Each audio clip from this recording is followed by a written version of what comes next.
Emerge from your cocoon.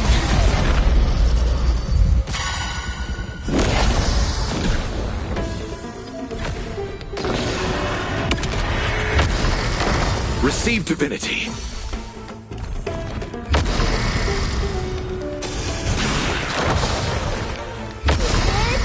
Fighting the west wind. Away we go!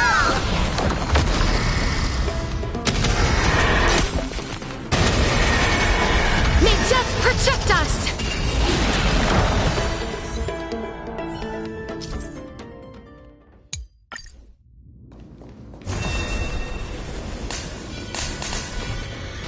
Be careful.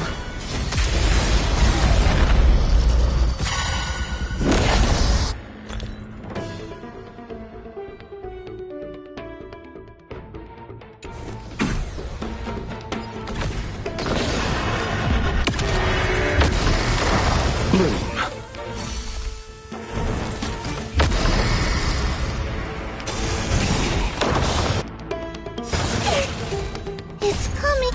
Fighting the west wind. Away we go!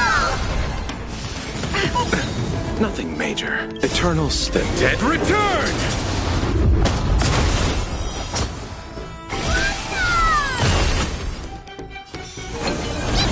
You chose the wrong enemy. Underestimating us will cost you. Delivering warmth. Please cherish this time. Darkness with me.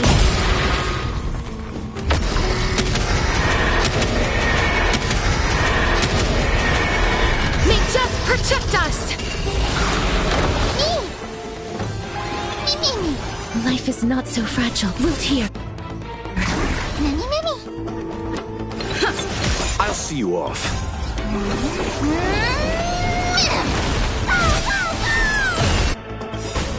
It's fighting the west wind. Away we go!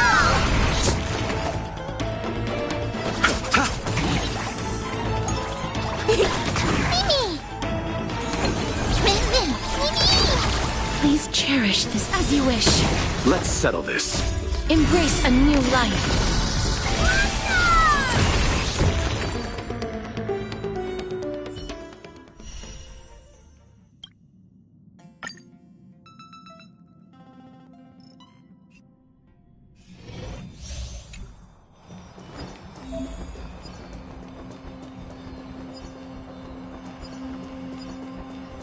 Not enough time to return.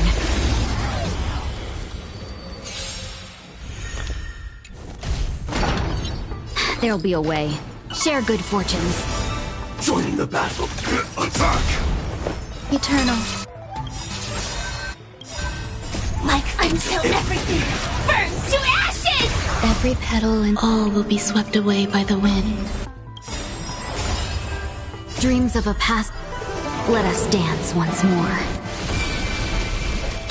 Set in the seas of flame! That's how you... How's this taste? Thank you. I will. Clouds scattered. Fight to live!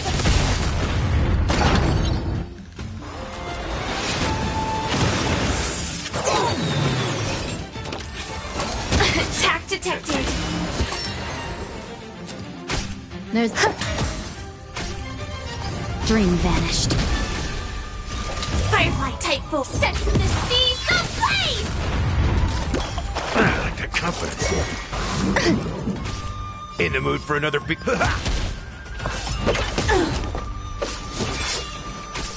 Some value. Fight to live!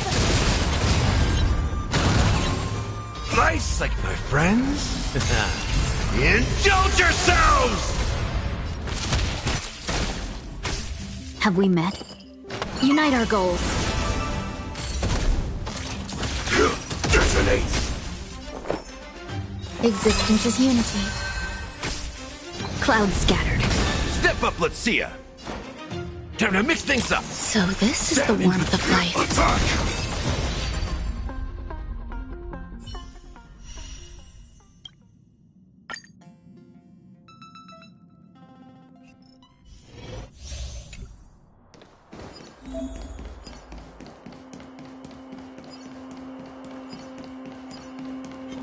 Slow simmer over low heat. Quick stir fry over high heat. It's better to make no move. A little more heat. No dirty tricks. I'm on it. Since you're already here, why not have a meal before you leave? We have the upper hand.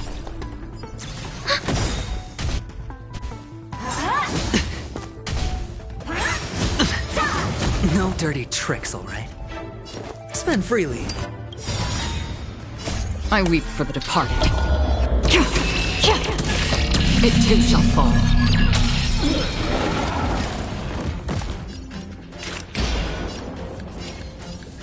Still waters of oblivion.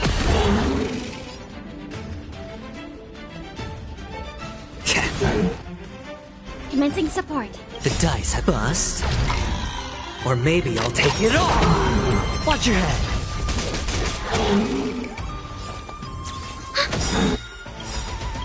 Enemy data sig net markers activated. Time for a good old counterattack.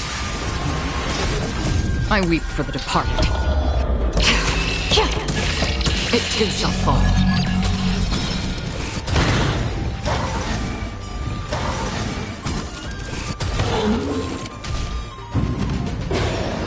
Hedge your bets.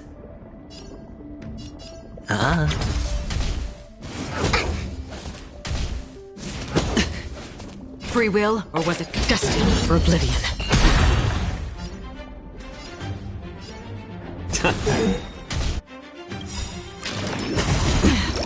All in. I weep for the departed. It too shall fall.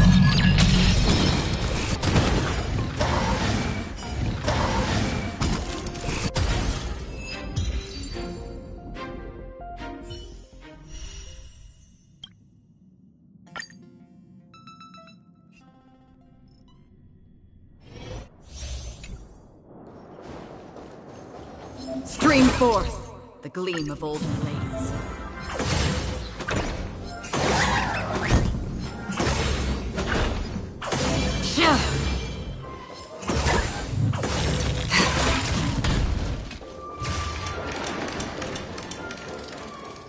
Stream forth the gleam of old blades.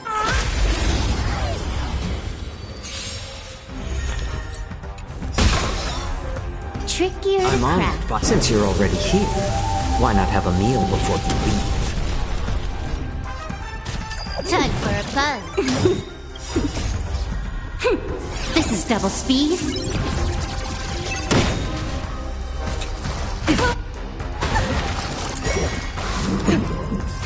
How about letting cat? I weep for the departed. It too shall fall.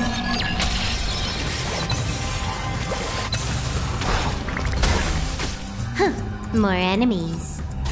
Time for a buzz.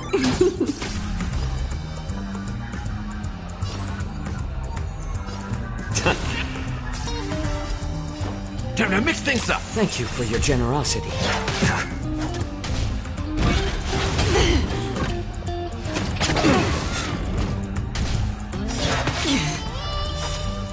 I weep for the departed. It too shall fall.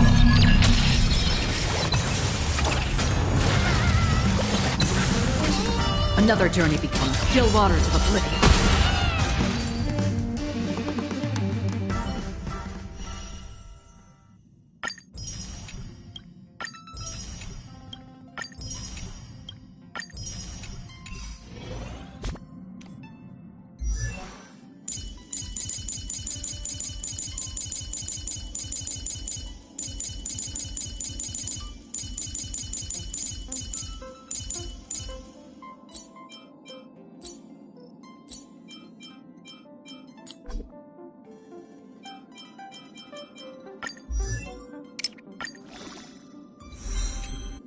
Look, light is coming in.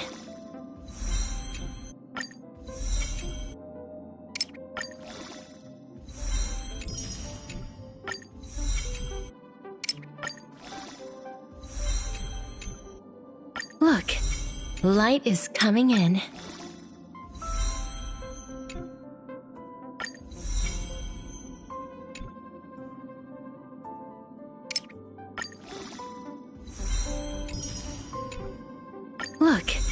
Light is coming in. All things cycle through life and death. The end is also the beginning.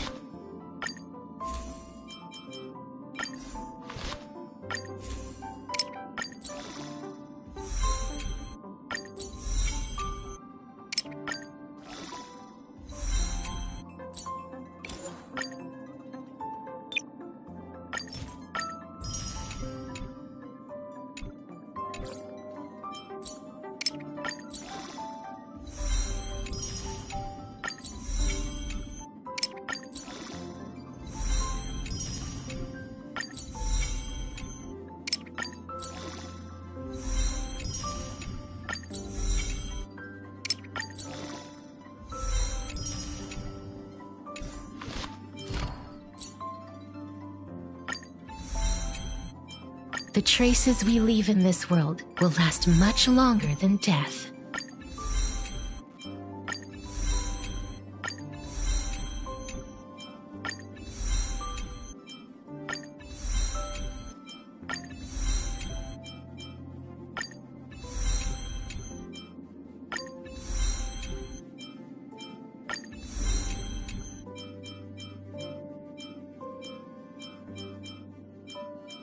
The traces we leave in this world will last much longer than death.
Can life's past moments truly be restored to what they once were?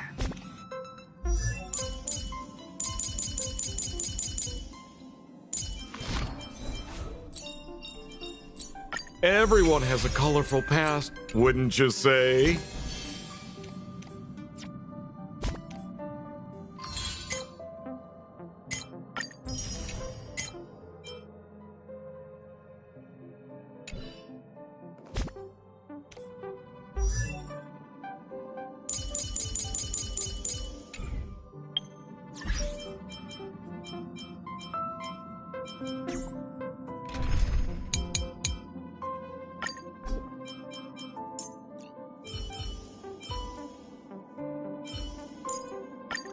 Show me some of that trailblazing strength again. Do not worry. My curse is a blessing on the battlefield.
We need a strategy. Sound lingers. Watch this. Stream forth. Gleam of old blades.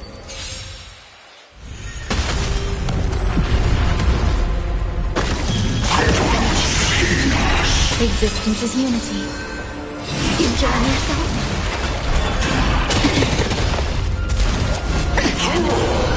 This is where it ends.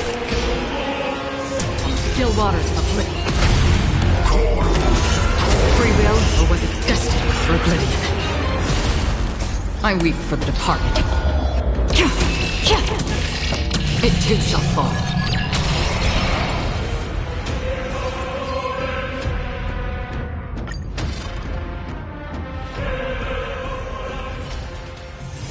It's still early. Where to now?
The traces we leave in this world will last much longer than death.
Sound lingers.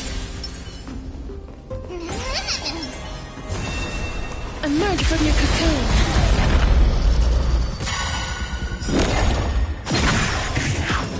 Eternal.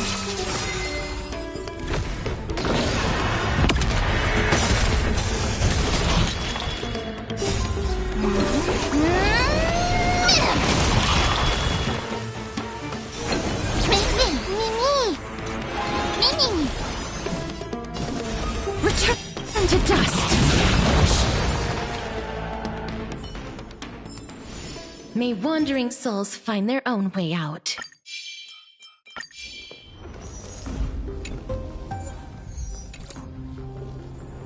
Sound lingers.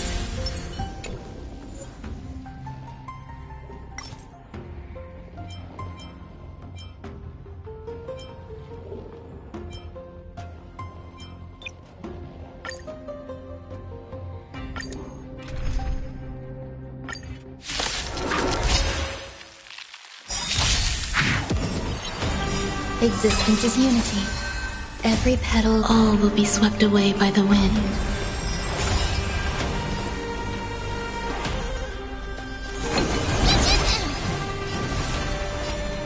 As you wish. Grace and elegance.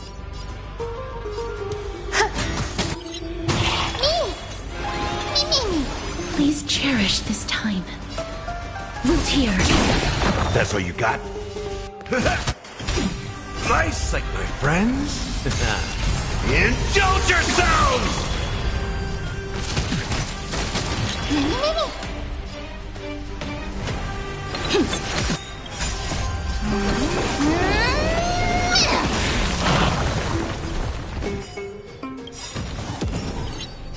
Embrace a new life.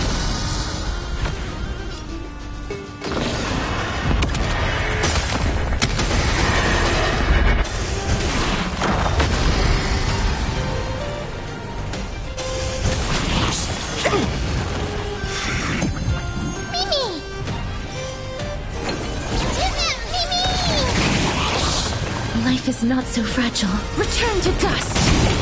There's more to... Time to mix things up. I shall remember this. May death protect us! Please, as you wish.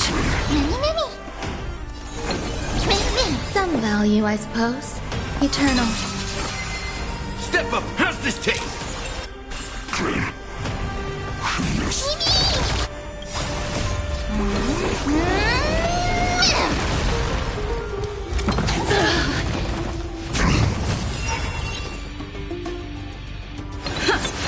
Life is not built here.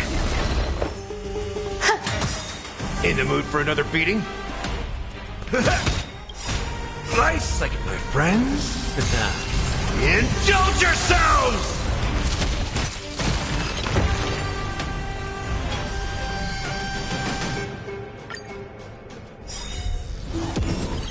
Every petal, all will be swept away by the wind.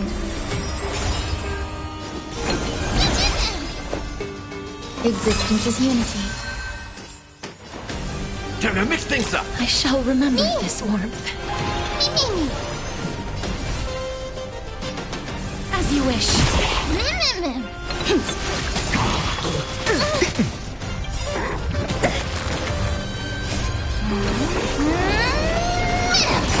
Grace and elegance.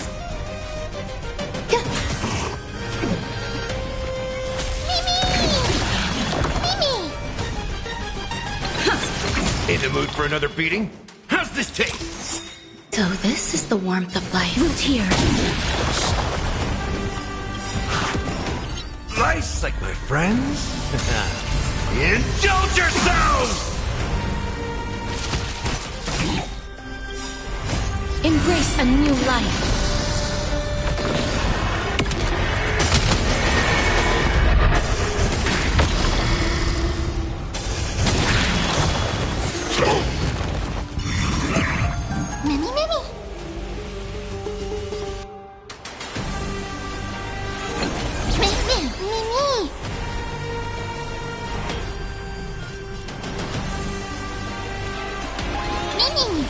Please cherish this time. Return to dust!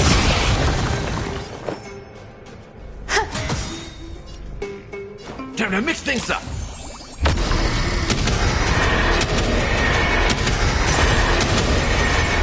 May death protect us!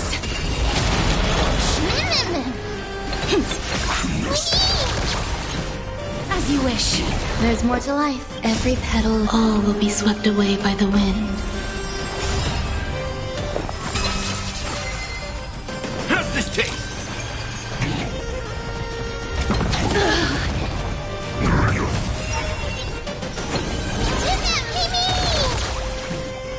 Root here. Time to mix things up. Nice, like my friends. Indulge yourselves! Stay away!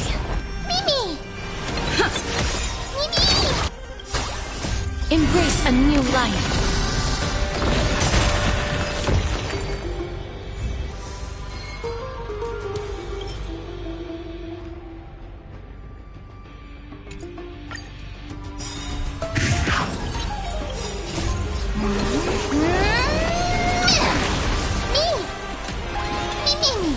Life is not so fragile. As you wish.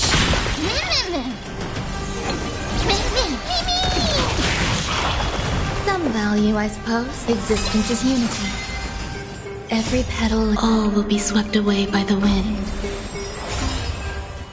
How's this taste? I shall remember this warmth. Root here.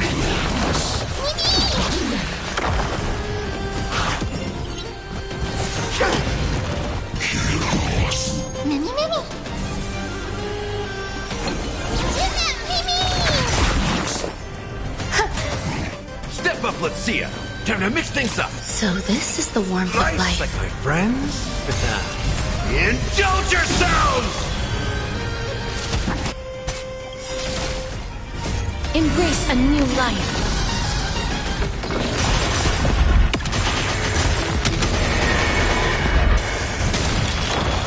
Please cherish this time. Return to dust!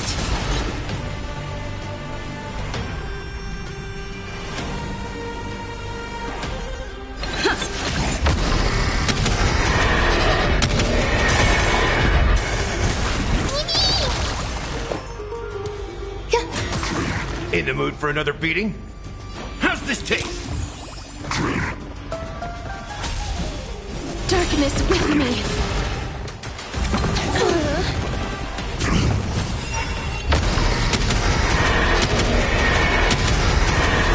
May death protect us!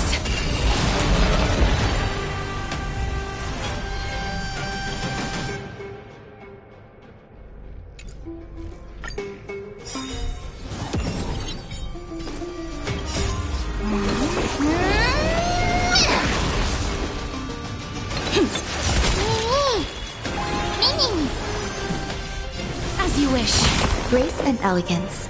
Existence is unity. Time to mix things up. I shall remember Nice this second, warmth. my friends. Indulge yourselves!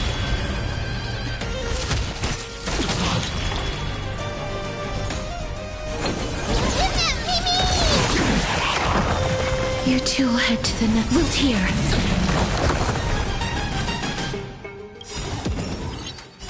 Embrace a new life.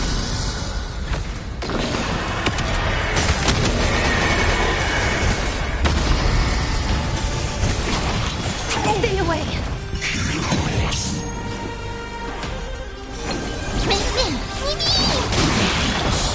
Life is not so fragile. Return to dust.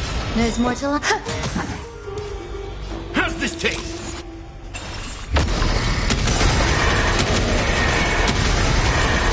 May death protect us!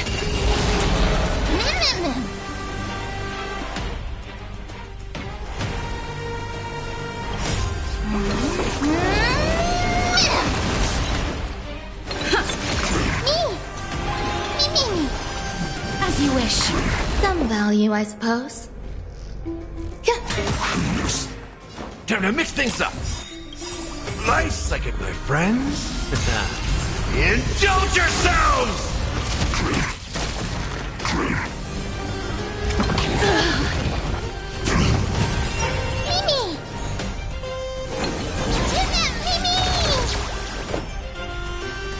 Existence is unity.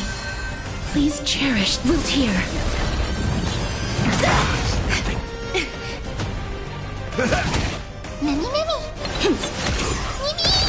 There's more to life. Stay away. Step up, let's see ya. How's this taste? I shall remember this warmth. As you wish.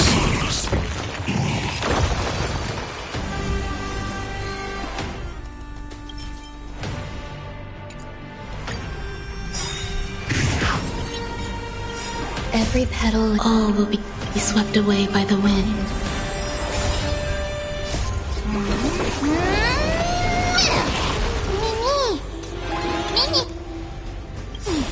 Nice like my friends. Indulge yourselves! Root here. Eternal.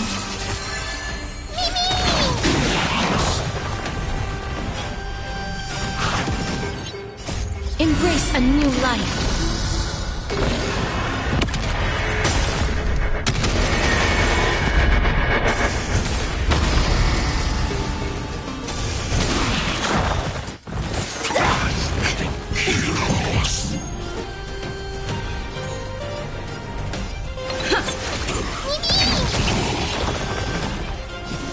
Return to dust.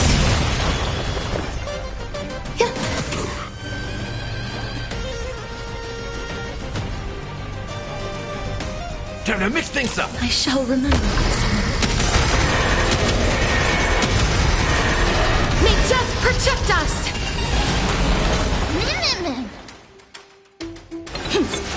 Life is not so fragile. As you wish.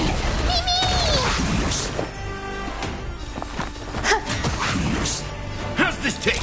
So this is the warmth of life.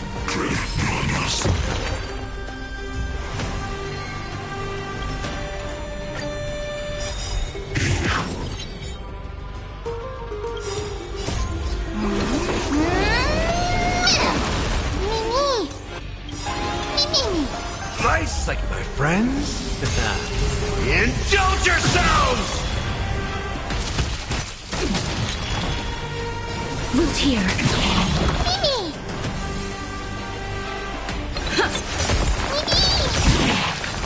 You two will head to the nether as you wish.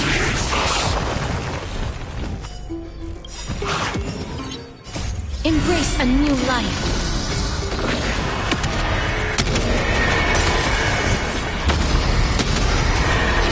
May death protect us! Root here. Every petal, all will be swept away by the wind.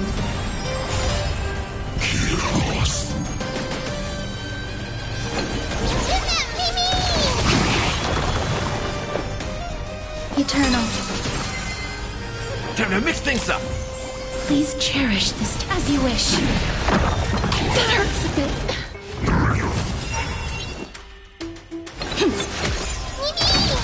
Grace and elegance.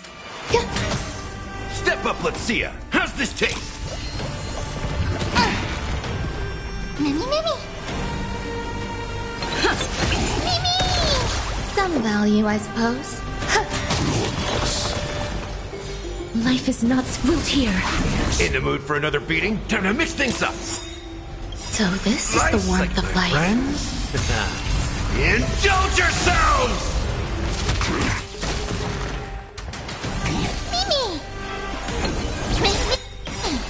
Embrace a new life.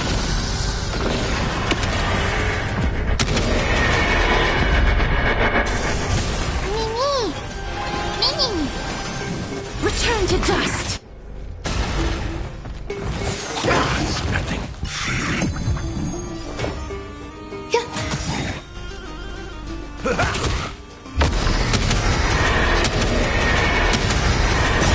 May death protect us.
This place is rich with the sweet scent of flowers. Can we stay here for a while longer?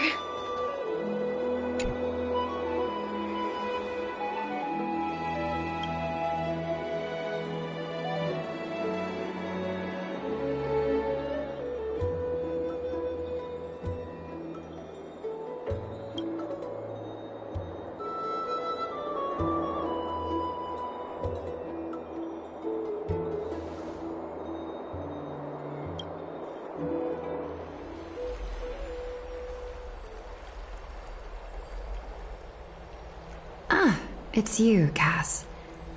I finished the anthology of poems you lent me. Here it is. I thought you'd be too preoccupied to find time for reading. Precisely because of these obligations, I felt compelled to read it swiftly. Wouldn't all these preoccupations slow your pace? On the contrary, knowing that time is limited can push one to overcome their limitations. The weight of these responsibilities seems to have enhanced my reading efficiency. I understand completely. During my time at the Grove, the closer exams drew, the more efficient I became at tackling everyday mundane tasks. Anything but my actual studies. Precisely. As I remember, you and Phainon were both disciples of the new Sporists. I assume that Anaxa's exams were as unreasonable as the man himself, correct? The courses Professor Anaxa taught were Introduction to Alchemy and History of Mythology. And to be perfectly honest, those two courses were the students' greatest nightmares. The history of mythology taught by the blasphemous great performer himself. I can imagine their fear. Now that I think about it, students would often rush to the podium during class to challenge him on those blasphemous ideas. May I ask, Lady Aglaya, has your relationship with Professor Anaxa always been like this? He openly dismisses people's faith and questions the very justification of the Flame Chase journey. Our positions have been destined to be at odds. While you were studying there, I assume you must have heard of his nickname. Dromus draped in finery? As I see it, this nickname is more of an insult to the Dromas. Despite his insufferable arrogance, I do hold a certain respect for his nature as a scholar. To remain true to his principles, he is unafraid to stand opposed to the world, and that requires considerable resolve. Anaxagoras' life is almost like a satire.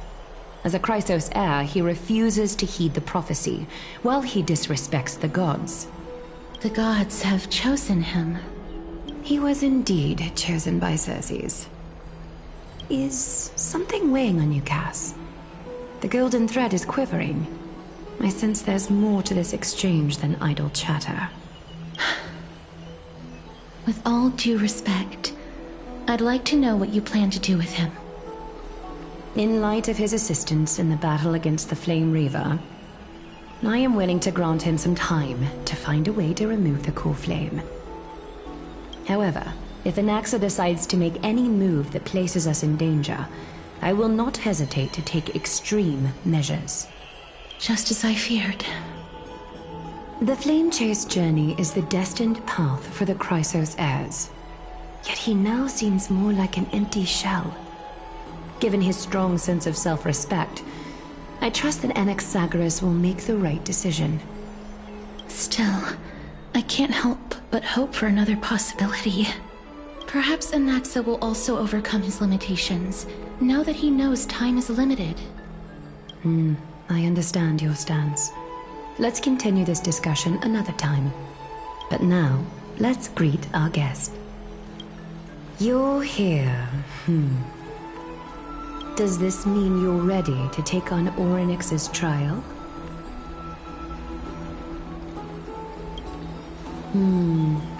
It seems that this sacred beast is just as indispensable, given their intricate ties to the Titan. Memmy mem, memmy mem mem, mem mem, memmy mem, memmy mem. Surrendering the core flame is a Chrysos heir's duty. Your selfless assistance is deeply appreciated. However, I urge you to carefully consider the risks of accepting the trial. Becoming a demigod means forsaking your humanity. You will inherit Orynyx's divinity and bear the time of Amphorius, all on your own. From that point onward, your fate will be forever intertwined with ours, never to be separated again, until the end of Genesis. On the contrary, you are the only one who qualifies to attain divinity. yet for that very reason, I do not wish to pressure you. It's exceedingly rare to find a capable Chrysos heir. If this path proves unattainable, I am willing to lower my expectations. There are still many priests of Yanissopolis and their descendants in the city. If I'm left with no other option, I'll try to find someone worthy among them.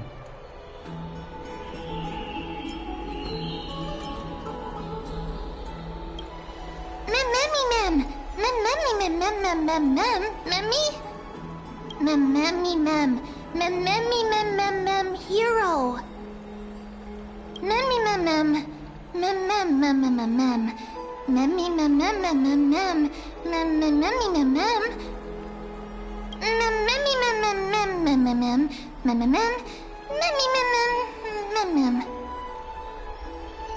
It looks like you know that Titan rather well.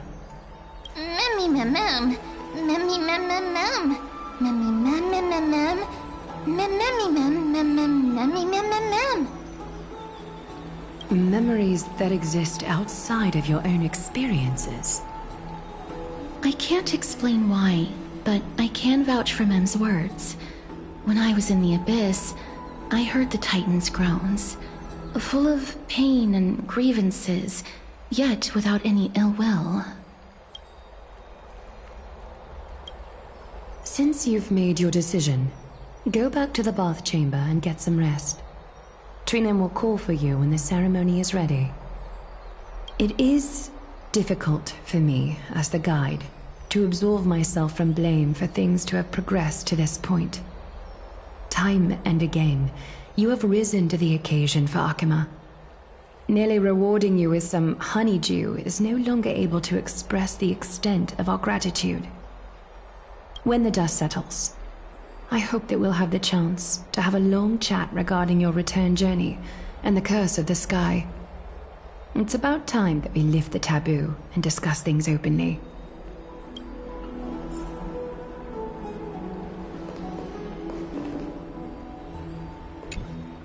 Miss, may everything go well for you and Mem.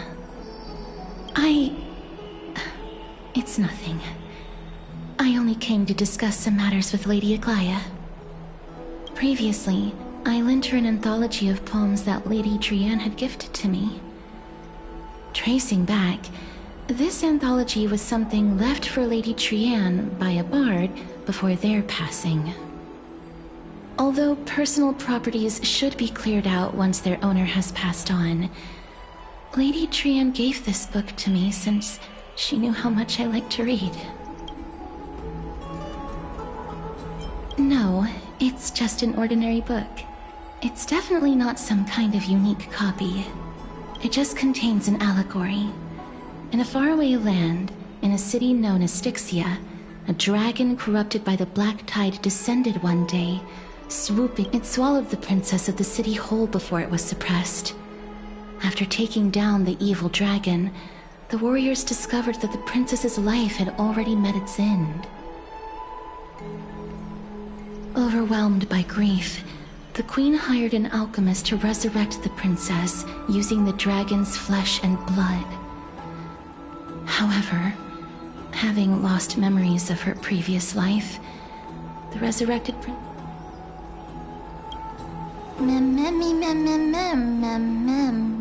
The author of this book is Archepia, a wandering bard who traveled to many cities. Among the things she left behind are poems, dictionaries, and many tragicomedy scripts. She even clearly underlined and took notes in books that covered myths with her elegant handwriting. While flipping through these books, I felt like I was afforded a glimpse into the life of Archepia. It felt just like I was traveling with someone that I'd never met before. It was as if she had yet to pass on and was still alive. That's right. Writing, drawing, and taking photographs. It seems like human nature to try and leave records of things. Speaking of taking photographs, When I was helping you to take the photo previously, I did not look through the photos in your photo stone out of courtesy. But I'm also very curious about the story of the Rosy Celestial Maiden. Despite having visited many cities in Amphorius, I still understand nothing about the world beyond the sky. If there is an opportunity... Forget it. Let's talk about this in the future. For now, I only hope that you'll be able to complete the trial safely and obtain Orynyx's blessing.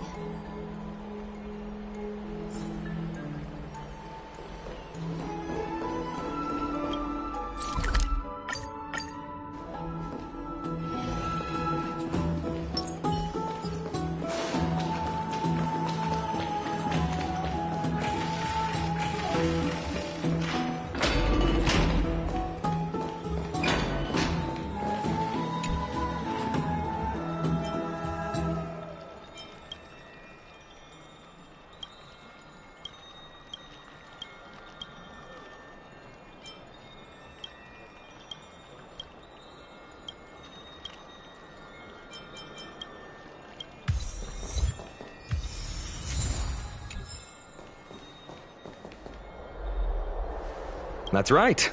Oh, partner, you're back, just in time. This is something that the both of you should probably know. I wouldn't call it trouble. I just think it will be favorable if the both of you understand the situation in Akima better.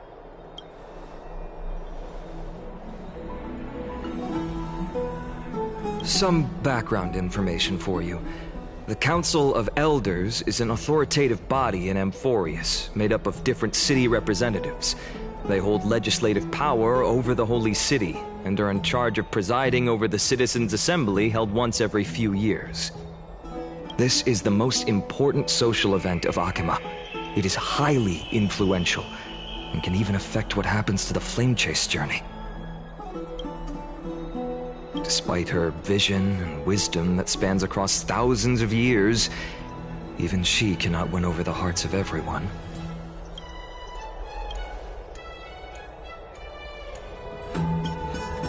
Every 5 to 10 years, the Council of Elders organizes a citizens' assembly at Dawncloud.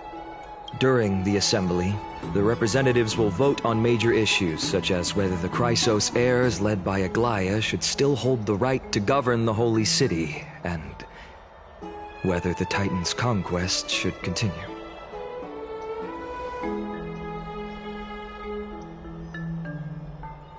That is correct. However, the extremists in the Council of Elders, they view the Citizens' Assembly as a way to restrain the Chrysos heirs and hope to take complete control over the Flame Chase journey. We can refer to them as the opposition. During the assemblies held in the past 100 years, the voices supporting the opposition have been growing stronger in the shadows. It's only thanks to Aglaia that the Flame Chase journey has been able to continue to this day. The Citizens' Assembly is just around the corner, but this time, there seems to be a new variable to the situation.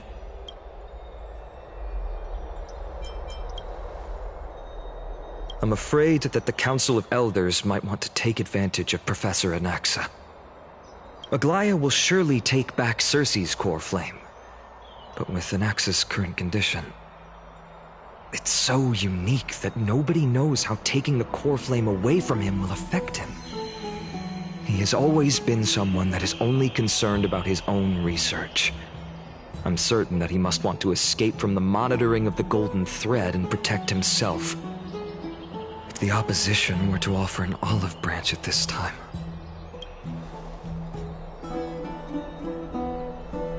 Anaxa has never believed in the prophecy, so technically it cannot be considered a betrayal.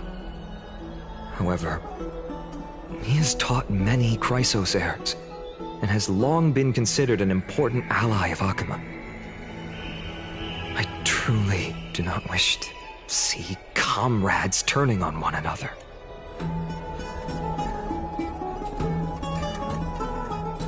As I believe in his character, I plan to plead with Aglaia and try to buy more time for him. Then, the greatest way in which you can help is for you to know what I am fighting for.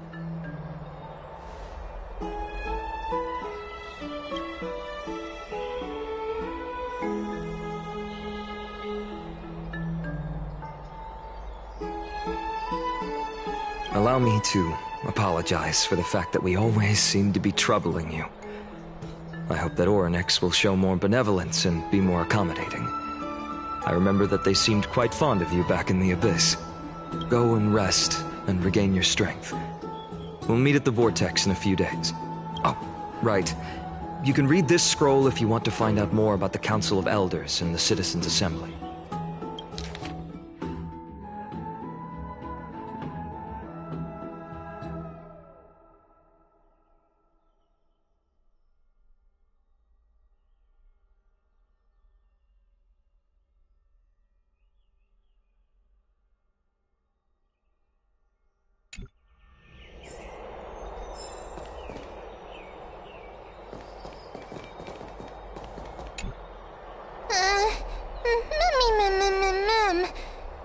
Mem nervous.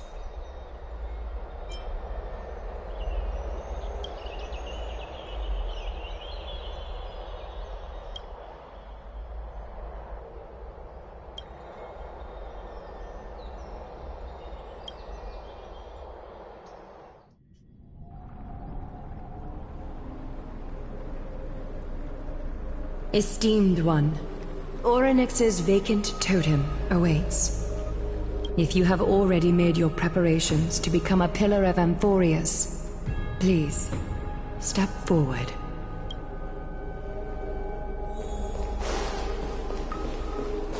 Little Grey, and ma'am, your resolves cannot be questioned. We praise your pure selflessness and courage. May Kefali light your path forward. Get ready to assume Orynyx's divinity, Trailblazer.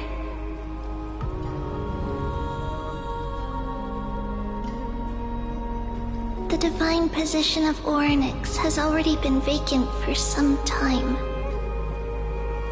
We can feel the space of the trial closing. As there isn't much of their soul left, we'll have to complete the ceremony before their soul completely dissipates.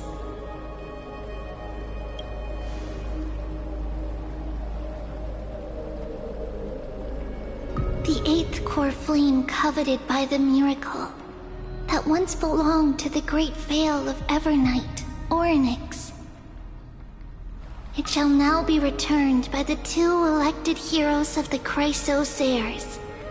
A traveler who is upright and courageous, and a sacred beast that invokes miracles. Who?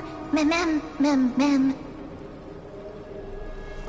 Both of you, please, come forward.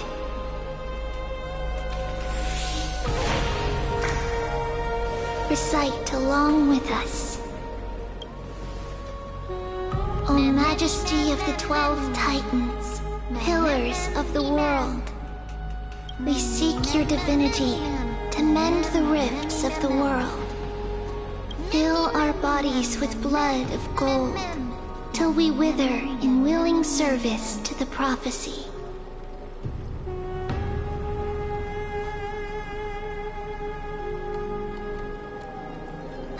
These are just words meant to make the prayer seem more solemn. Please, focus.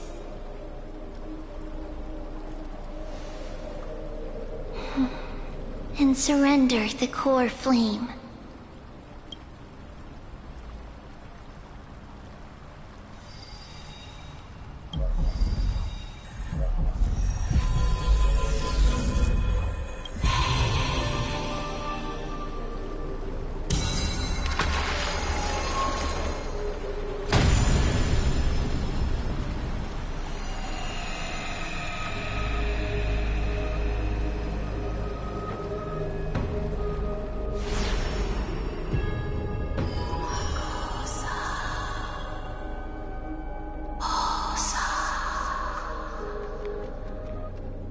Orynyx, Their soul has been waiting for a long time.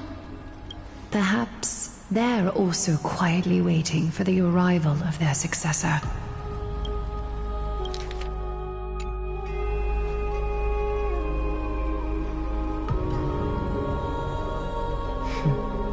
The last time I heard this, things didn't turn out that well. Don't worry, Aglaya. She's tougher than I am, right?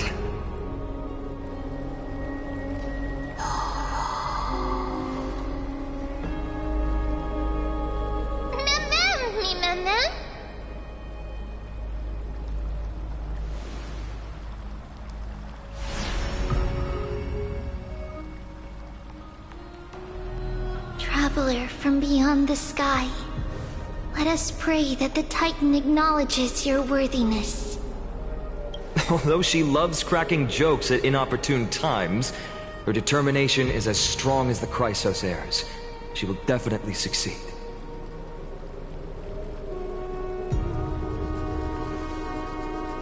While she's away, I would like to have a chat with you, Aglaya.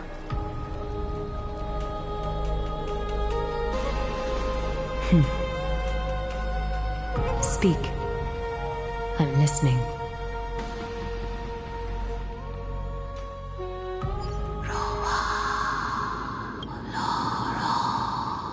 Slap, slap! Wake up!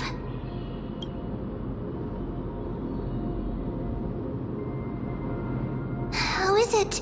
How do you feel? Right? I think that it's amazing, too! Testing, testing, 1, 2, 3. Testing, testing, 1, 2, 3. I have such a cute voice. It must be because of all the memories that I collected. They allowed me to grow beyond expectations. Also, listen.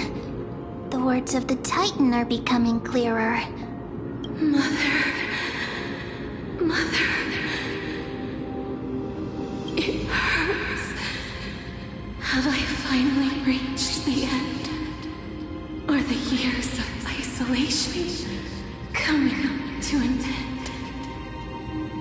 Onyx. Oh, how heartbreaking.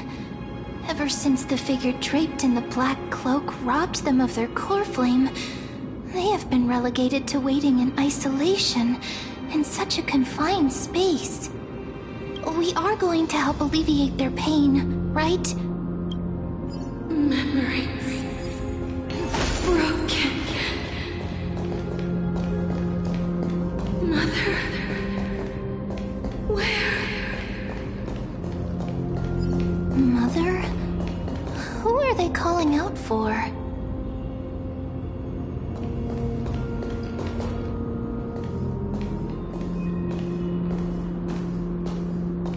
You. It's you. I remember you. Skyfather has gazed upon you. Mother is calling for you.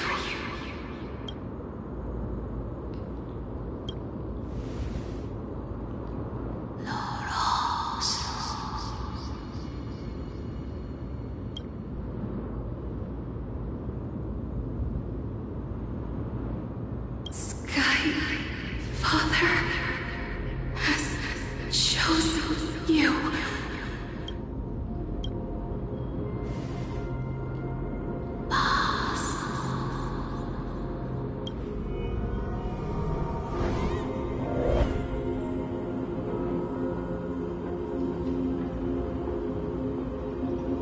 Mother is no longer responding.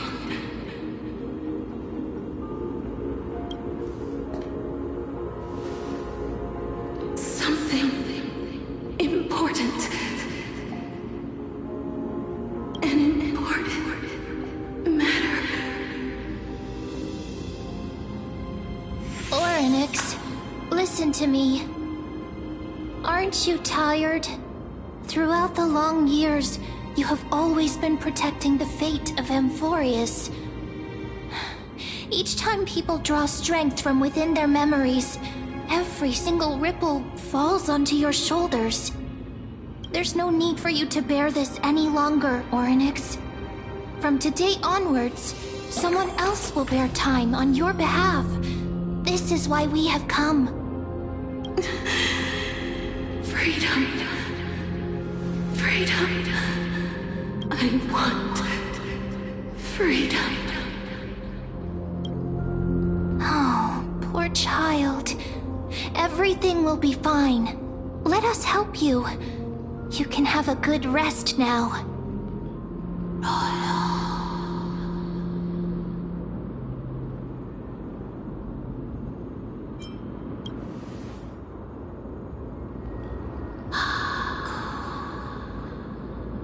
You have potential, strength, willpower, powerful, and tenacious.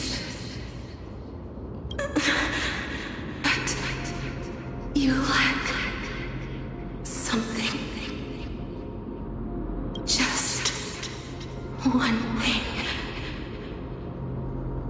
Lacking something. What is it?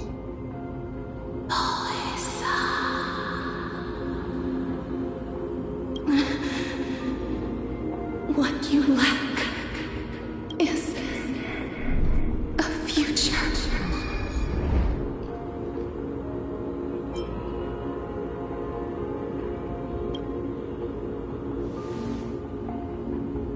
Future? Traveler from the sky, you should have dissipated already. The gaze from the Sky Father stabilized your form. Because from the moment you crossed the sky, your life was cast away. Right now, you are simply a collection of walking memories. What? How is that possible?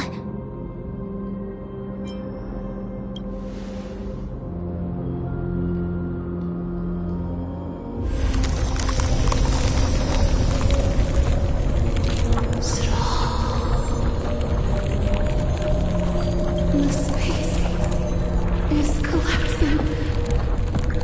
Someone must inherit the authority of time.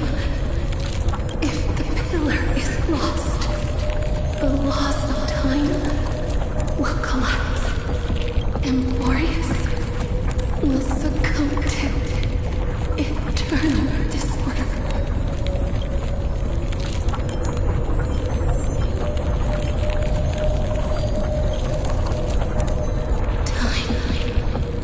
Never compromises, never bears grudges, never forgives, never makes a choice. Child of humanity, Titans, Mother, Sky Father. Time restrains everything that exists in this world. Orynyx's divinity is dissipating? Is the trial coming to an end? Strider of remembrance, my strength, I shall entrust it to you. The fate of the world, if you wish to, save it.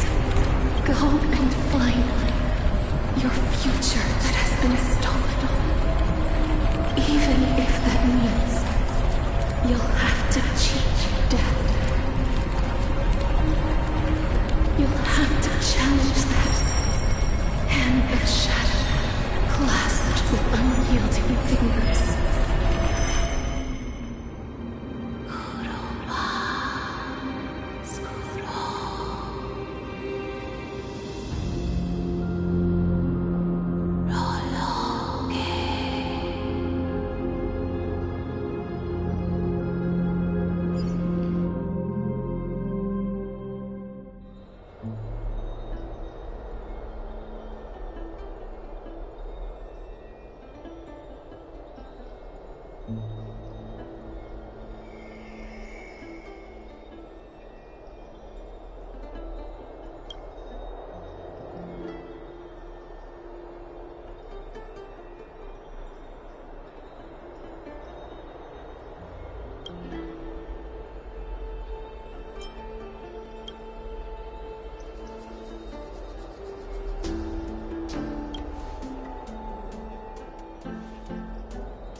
Hey, are you alright? I heard you two talking about Thanatos. Cass is also very concerned about the warning. She has left the vortex and returned to the garden. Shall we go and look for her? Thanatos is the Titan that Cass has always been looking for. Regardless of whether there are any clues, there's probably no one else that understands death better than her. Oh, right. There's something that I have to tell you. The Chrysos heirs already know everything that has happened to you. I was too worried, so I told them everything. Please don't hate me, okay?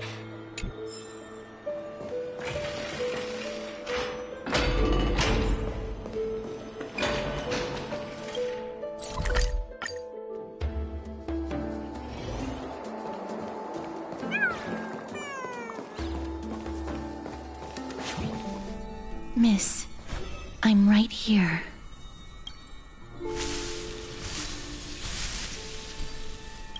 Please stay there and slowly turn around.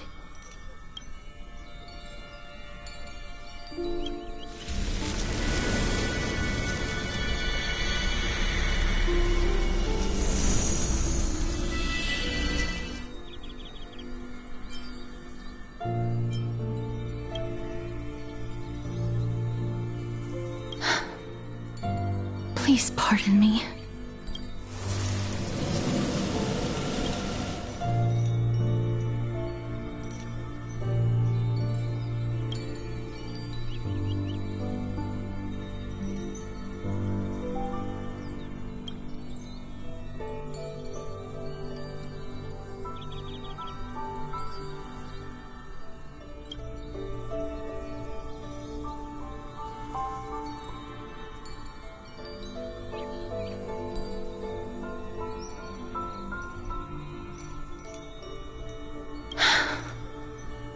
Just as I expected.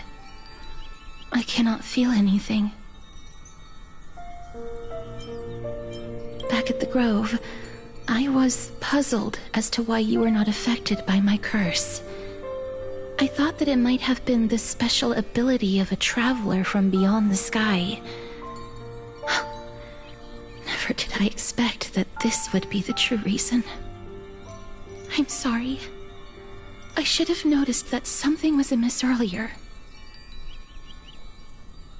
Miss, if my abrupt behavior just now offended you, I hope that you can forgive me. I'm just thinking, if your soul has really left your body, as a mortician, I might be able to trace where it has gone to. Cass, did you find anything? My apologies. Not as of yet.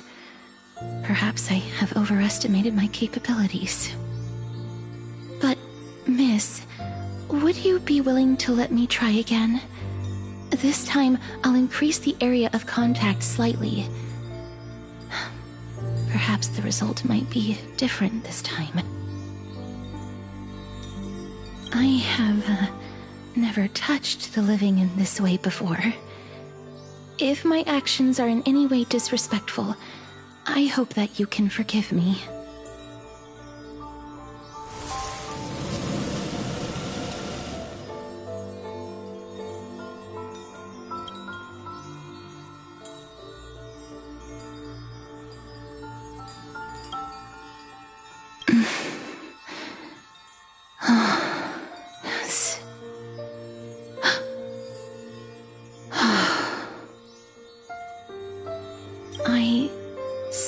to have caught a glimpse of something. Your soul is currently roaming someplace and cannot find a way to escape.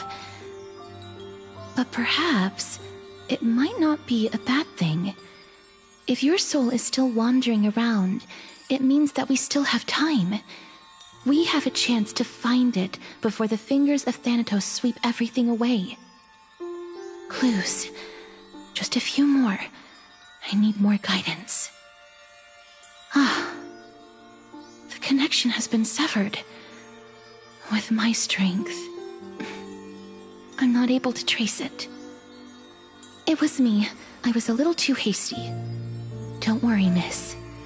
Although we currently have no leads, I will do my best to search for the whereabouts of Thanatos, bring back their core flame, and personally return to you the life that you have lost too soon. I know that I'm lacking in confidence, but I hope that you can keep this promise of mine in mind. Before I manage to deliver on this promise, please do your best to hang on. Amphorius needs you.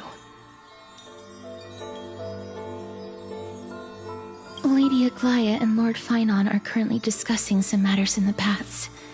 They're worried about you too. If possible, please go there and let them know that you're well.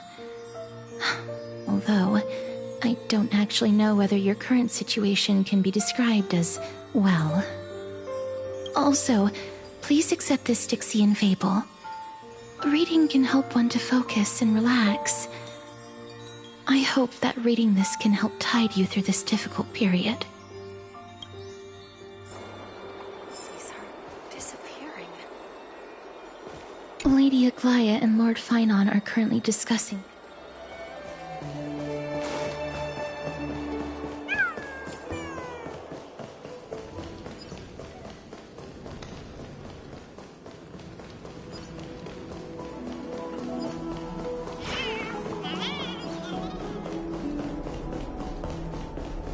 Sound lingers.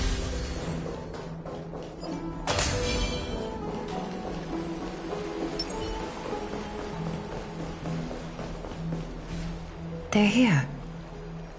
That partner! Hyacinth said you definitely wake up. How do you feel?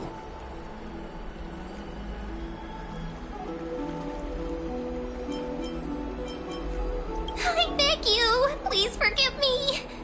You've completed the trial of time, and I have to admit that the process went better than I expected. Even in the end, that Titan's heart still showed a soft spot for humankind. However, I never expected that two people who have cheated death would appear in Akima at the same time. That's what we have been talking about. Mighty has been in Akima for such a long time, but has no one thought to study his indestructible body? If there were even any minor breakthroughs, we wouldn't be as clueless as we are right now. Many have had this idea, but so far, there have been no results. Wouldn't have disappeared without a trace. Nevertheless, now is not the time for us to give up. At the very least, we can still see a glimmer of hope. Cypher. If anyone in this world knows the whereabouts of death, it would be her. I'll try and get her to return to Akima, but do be prepared for a less than ideal outcome. Please understand that throughout the history of Amphorius, no one has ever managed to escape the clutches of death. At the end of time, Thanatos silently awaits all. It is my duty. We too require you to bear the divine position of time. But before that, just... What's wrong, Aglaia? Omens always come in pairs. A tiny air current will eventually brew into a storm that tears the sky apart. It's Anaxagoras. He has initiated contact with the Council of Elders. In the end, it has still come down to this. I earnestly hope that your assessment of him is accurate, Finan. Otherwise, the efforts of my teacher and I of the past millennium might be reduced to dust because of that great performer.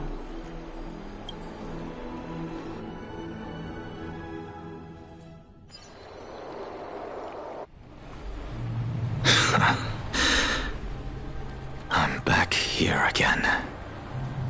I remember this dream. This realm is covered in a silk-like fog, and the land is barren and harsh. The crowd of travelers leaves tracks everywhere. Hey! Excuse me! What is this place? Where in Anthorius are we?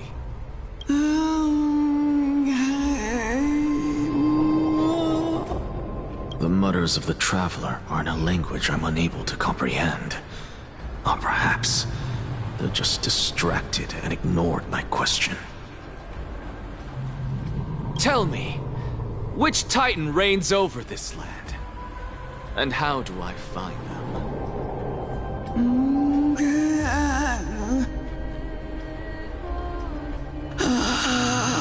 Hand of Shadow. Hand of Shadow Thanatos. Could this possibly be the Netherrealm? Not Netherrealm. Then where is this? River of Souls? The outskirts of the Netherrealm? Are you heading downstream toward the Netherrealm? The Netherrealm. Nothing but an illusion. Titan rejects you, me. Listen. What? The traveler lifts their wrinkled fingers and remains silent. I look in the direction they are pointing and listen closely. There. A massive shadow brought the sound of rushing tides. The sound of tides? I can hear it. I hear it, deep within the tides, beyond the closed gates of the void world. A voice, about to recount something. Child of humanity, is it death's embrace you yearn for with such urgency? Oh, you have awoken. Welcome back to the mortal realm. Your consciousness is dissipating much faster than I expected. Ultimately, it seems like the Titan's core flame is incompatible with a mortal body. How much longer can my consciousness remain in the mortal realm? In my estimation, at best, you'll see 15 more entry hours. 15 days and nights. What is it? Are you finally starting to become attached to the mortal world now? On the contrary, 15 days feels a little too long for solving a singular problem. Stop giggling. It's time for us to go. The messenger from the Council of Elders is almost here. Let me ask you one more question. Are you really planning to betray Aglaya's will? What betrayal is there to speak of when I was never loyal to her to begin with? What about that white-haired student of yours? Acting so recklessly, do you not care about what might happen to him? There will be a price to pay for blind faith. This is also a lesson for Finan. You truly are a strict teacher. Of course. This...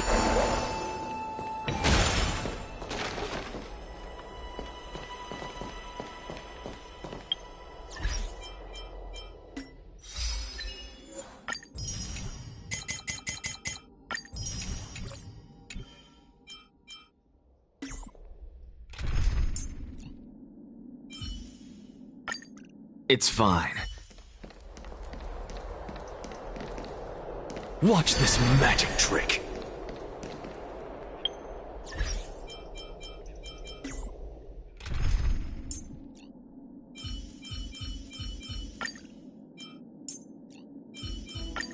Looks like it's not a...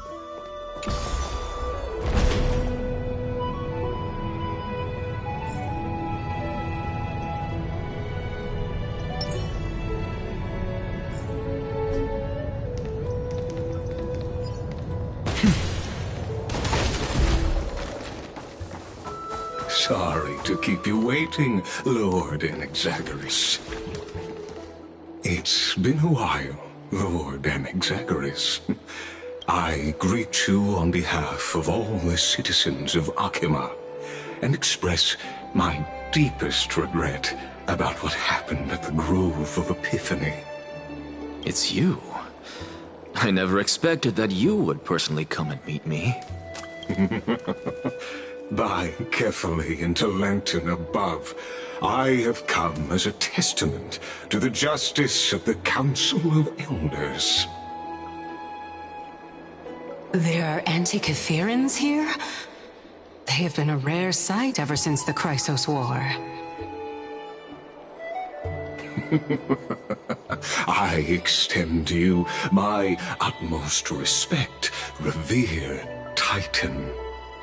I am Lycurgus, though you may call me Lygus, holding an honorary position within the Council of Elders in Akima, and as the Theoros, I stand to protect the right of all upright citizens to express themselves freely. Huh. You can see them too? You know about us. We Antikytherans perceive the world through the amplitude and frequency of souls.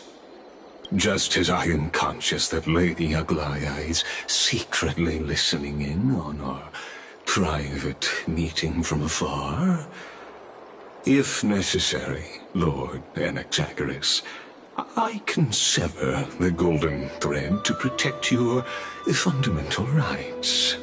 The demigod should know better, for such is her station. Spare those poor threats, and just let her listen to my words. They shall serve only to unveil her own folly. May I interpret this as you having a countermeasure?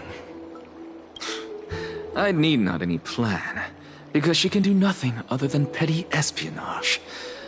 As the Citizens' Assembly approaches, and with Orynyx's fall, any attempt to capture the core flame within me will only usher chaos and calamity. A truth she undoubtedly comprehends. While I, Anaxagoras, serving as the Grove's special envoy to Akima's Citizens' Assembly, have long known the extent of your abilities. Let's forego the formality of asserting authority, Lord Lygus. Lead the way. Very well. Surely Lady Kindness would appreciate such assertiveness in an ally. She's been waiting. Is there something on your mind, Lord Anaxagoras? Nothing, really. It's just a question that I contemplate every time before I ascend to Dawncloud. For the Titans, does the falling equate to death? Ah, a pondering truly deep. Time is on our side. Do you mind sharing your reflections with me? While all living beings must ultimately face their demise, Kefali has yet to meet theirs. Their journey continues unhurriedly along this long path. Are you suggesting that Kefali may not have truly passed? Yes. For dying implies an ongoing process, an action, whereas death signifies a static state, a definitive termination. In contrast to mortals, Titans exist on a grander scale of space and time, thus elongating their passage into death. The notion of their fall is but a misinterpretation born of mortal ignorance.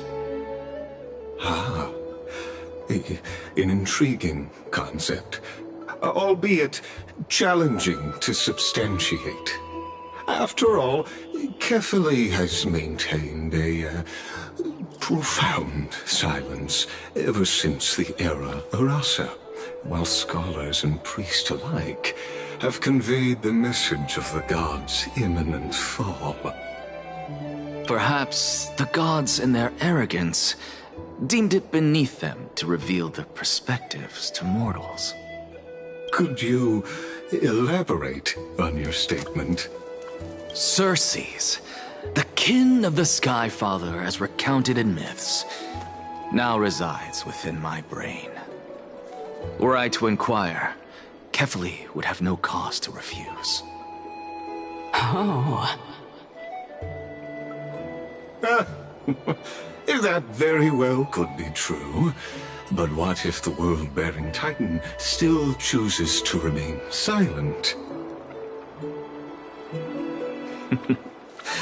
In that case, the myths crafted by the people of Amphorius are nothing more than pitiful jests. It's worth a try. I believe, and I'd love to witness the fruits of your theory and the change it may bring to this imperiled world. Because I completely concur with you on this aspect. If the Titan has indeed met their end, any response from them would be impossible.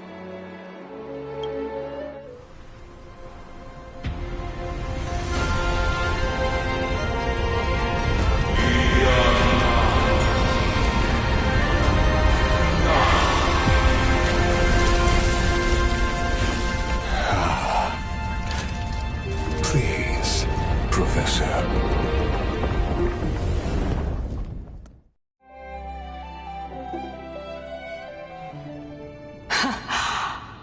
Children of humanity have indeed created a spectacle.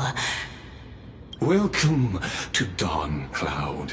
The atmosphere here carries a greater sense of solemnity than the mundane clamor of the Marmorial Palace, with entry permitted only to the invited. Only esteemed beings grace this place, and among them I've received priests, scholars, warriors, and now we even have the honor to be in the presence of a Titan. Oh, what a joyous occasion. Once deemed a blasphemer, now a surrogate for revered divinity. The honor should rightfully be mine, shouldn't it? I'll notify Kindness and the others of your arrival. Kindly wait for a moment. A soldier will be here to guide you shortly.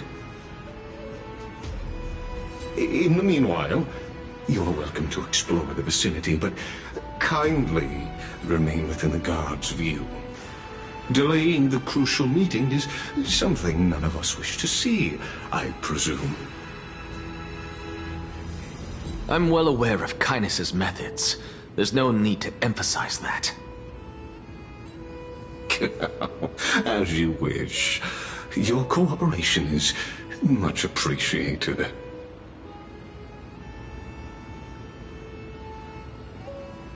Alas, I had hoped for a brilliant plan from you, but it turns out you just left one cage to enter another. Save your concerns. I know very well what I'm doing. I shall depart to explore the surroundings then. Now that I look around, I wonder if there are any murals bearing my portrait around here.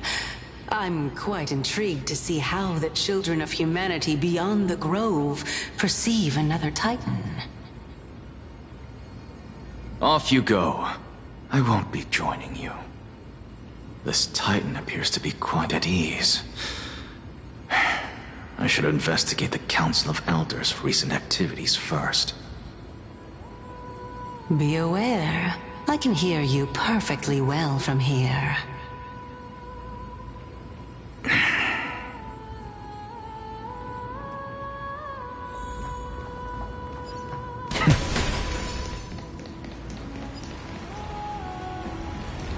Watch this magic trick.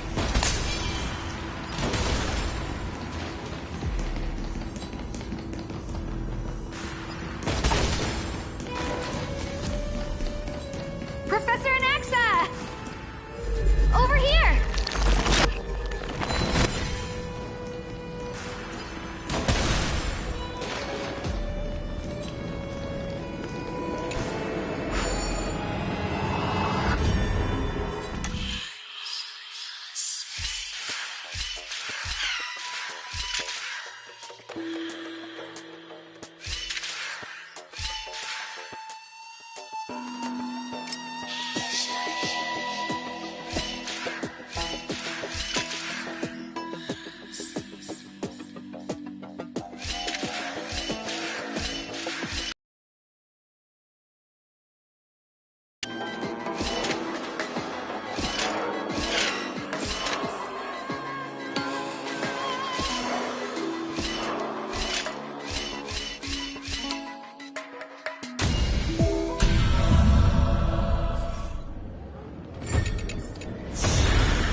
I suppose I can... Professor Anaxa? Word has it that the scholars of the Grove valiantly perished resisting the Black Tide. To find you here safe and sound, thank the Fates. You could say it's the Fates toying with us. It's only the Crimnoans and Idonians who chase glory through death. But your survival is a victory in itself. I'd settle for that gladly. So, are you here to report the incident to the Council? I heard that after the Black Tide devoured the Grove, Akuma would be next in line, even with the demigod of strife standing alongside humankind.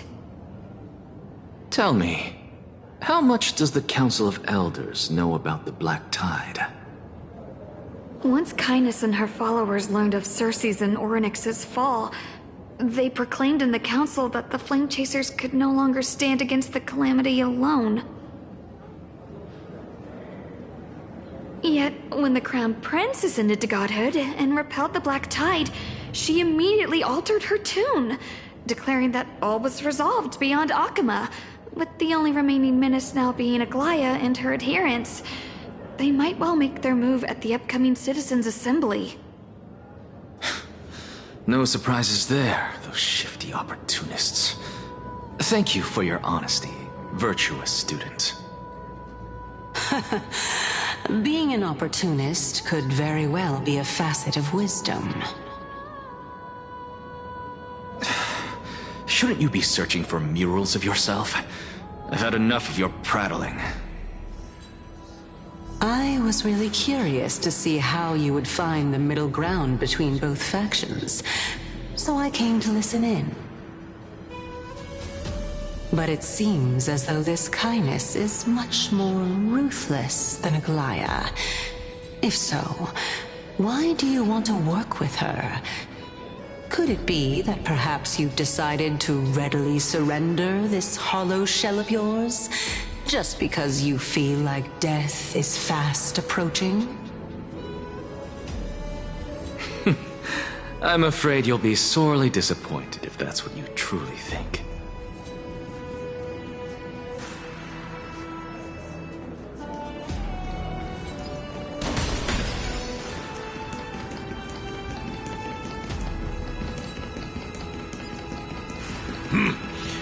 Even blasphemous scholars. Anaxagoras. I thought that you had died to the Black Tide, just like the other scholars. As Kephales's priest, are you not aware of the decorum of respecting the dead? Surely you jest. You blasphemous heretics are not worthy of respect from the Supreme Being. Let me remind you that you're currently in Dawncloud, so you'd better keep your deranged language to yourself. I am no longer that altar servant from years ago, who could only acquiesce to the commands of others. Now, I have plenty of ways to deal with people like you. I'm not sure whether I should laugh or cry right now. I can't believe that a follower such as you could have been made by a creation titan. As I see it, a dead titan can't provide you with this level of confidence, right? Then who is it exactly? Could it be kindness? You. Seeing how fond of you Elder Kindness is, I shall let that slide for now. Leave immediately, and don't impede us from receiving the Supreme Being's blessings. Seeing as we were able to hear of this matter from the mouths of others, it seems that Kindness is indeed quite sincere toward us. Perhaps this affair will proceed smoother than I had anticipated. Oh my, what a thrilling confrontation.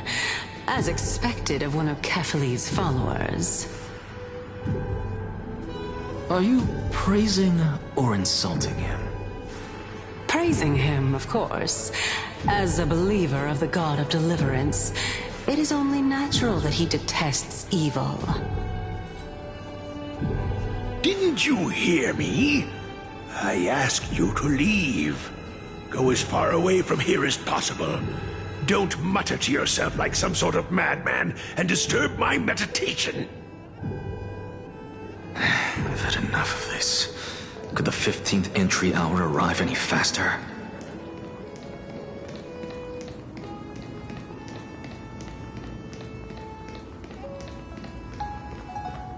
Oh, my. Every plant, every tendril, no, even every leaf could be the embodiment of Circe's. As a result, mere mortals who did not know what the Titan actually looked like chose to paint them as a giant tree instead. Their wisdom was portrayed as fruit, to symbolize how they shared their knowledge equally among the masses. Such exquisiteness indeed. This mural is quite abstract. I really can't tell whether you are praising or demeaning yourself.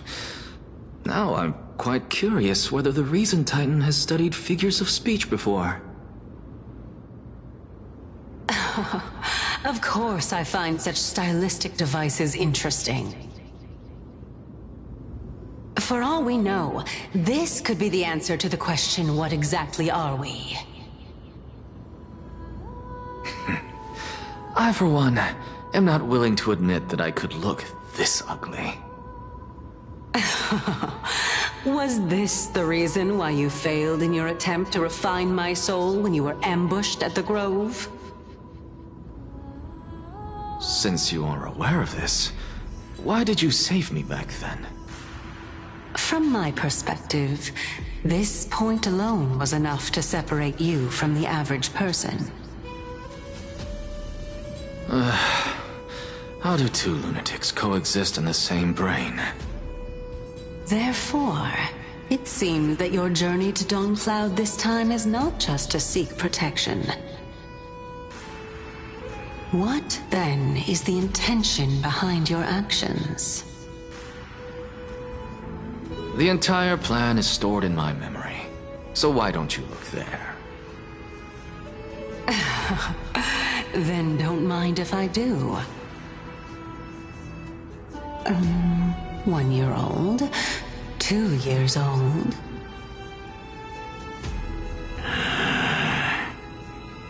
Oh my! Even a member of the preeminent 7 sages must hug his dromastol to sleep? How interesting. That's enough. How unusual. Your soul is actually trembling. This must mean that behind this toy hides a secret that nobody knows, right? Since our days are both numbered, I don't mind telling you more about it. This is a present that my sister gave to me. It's a doll that was made to look like our family pet. So there are other members in your family, eh? Are they also living in Akama? Don't you just love to pick through my brain? Go on, continue flipping through my memories.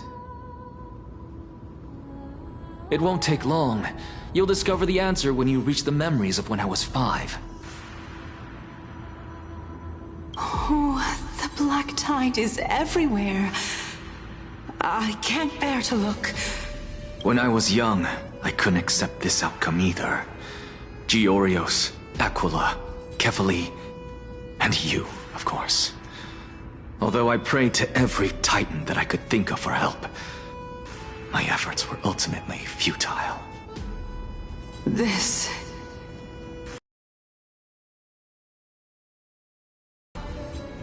Could this be the inception of your research into alchemy? Indeed it was. Everything started from that verdant courtyard of yours. When I was pursuing my education there, I naturally also came to learn of Thalesis' theory as well. Oh, I remember that person.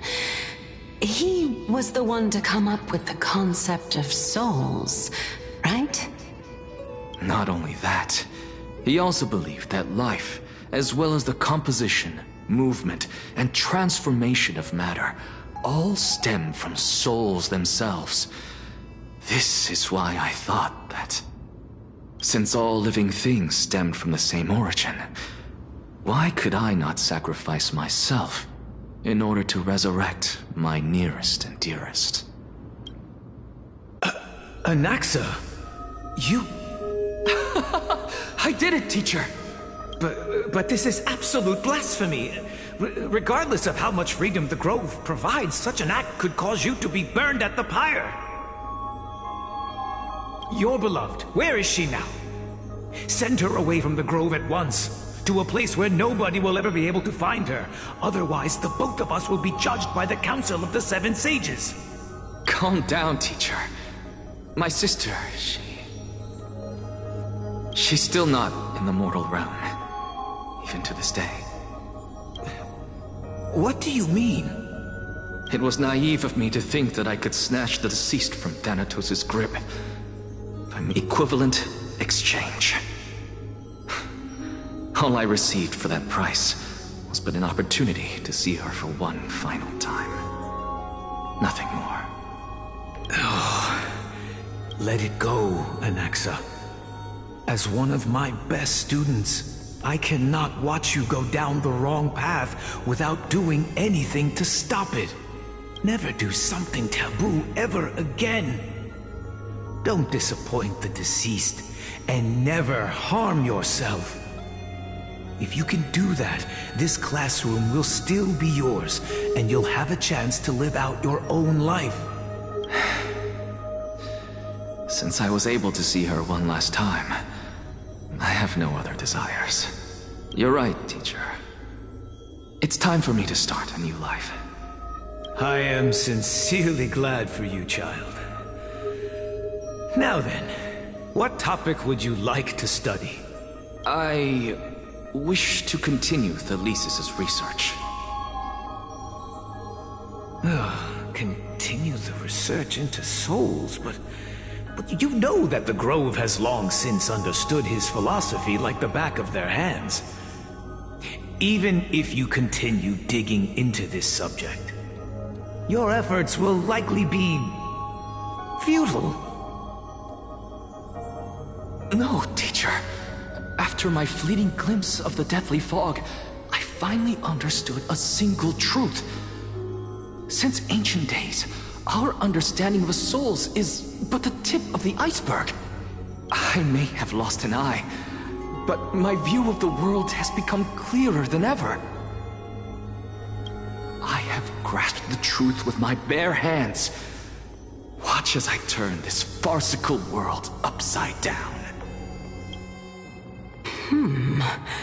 Who would have thought such a secret lay concealed beneath that hefty eye patch of yours?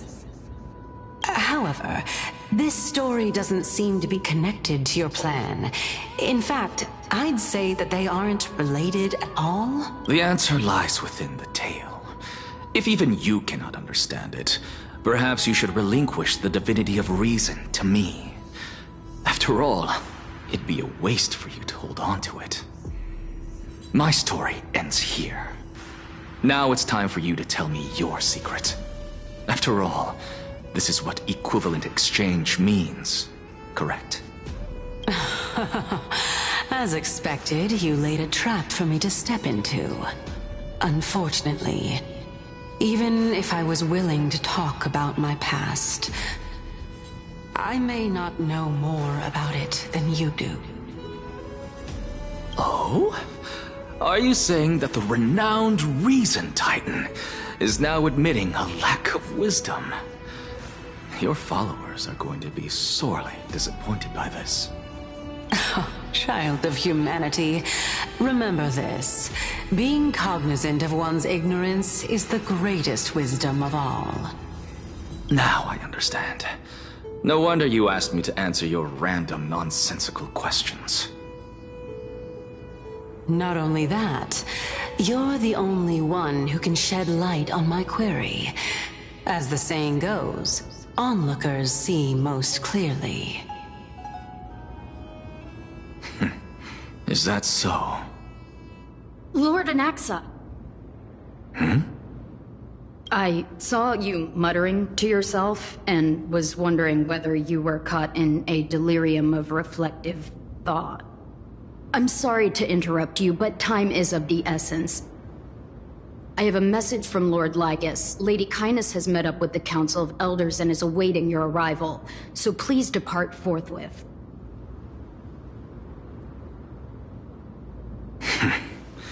It's finally time. Carefully. The one who created the world, and the one who bears the world. If you truly have not met your end, how will you answer the challenges of those who defy you? I didn't expect you to agree to Lady Kindness's invitation. What a wonderful turn of events. To tell you the truth, there are many people who hold grudges against that Lady Goldweaver. Isn't that the Dromas draped in finery? Avoid his gaze. I don't acquaint myself with blasphemers. Don't worry. He's too full of pride to pay us any attention. Your nickname is Dromas as well? You must really like those creatures.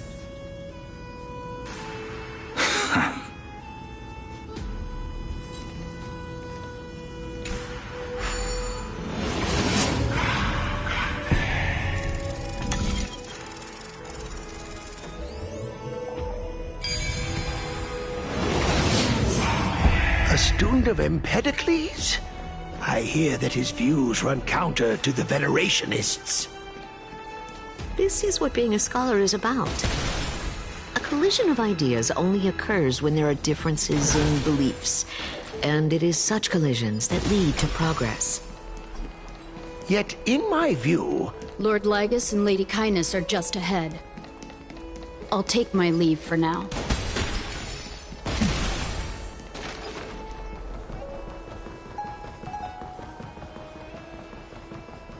Welcome to the Demigod Council, esteemed guests.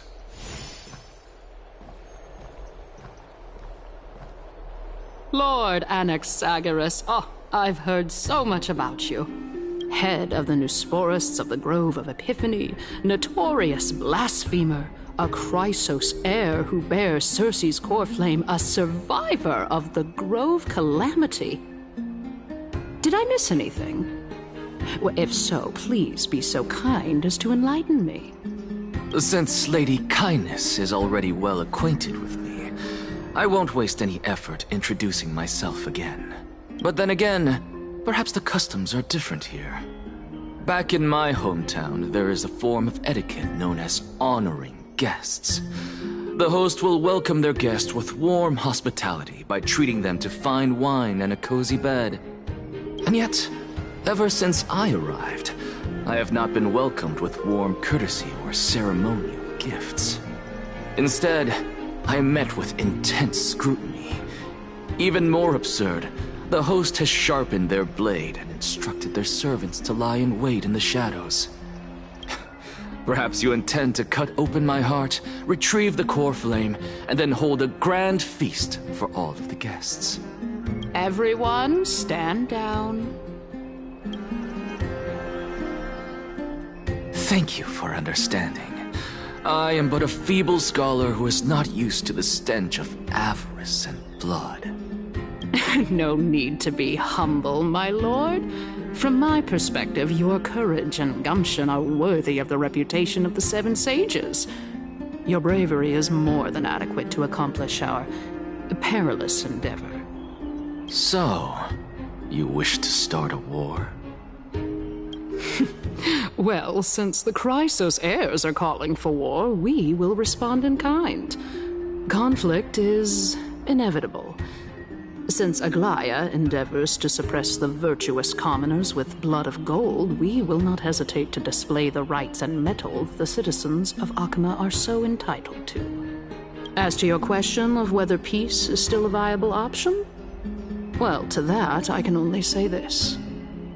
Everything hinges on the next citizens' assembly and whether they have a sudden epiphany amid the clamor of the masses. And since you, as a Chrysos heir, accepted our invitation, you have indeed given us a glimmer of hope. What brazen arrogance. What you're saying right now is worlds apart from what you were saying before you retired your cleaners. I don't deny it. After all, they're responsible for cleaning up any threats, and just a moment ago, you were on the side of the Chrysos heirs. But now that you're an ally of ours, we can continue talking somewhere else. As you know, these walls have ears. I was fortunate enough to have the opportunity to discuss a treatise about the Venerationists with your teacher, Empedocles. Yet, it seems you subscribe to the Nusporists instead, Lord Anaxa. I've heard that this school of thought is one with many detractors.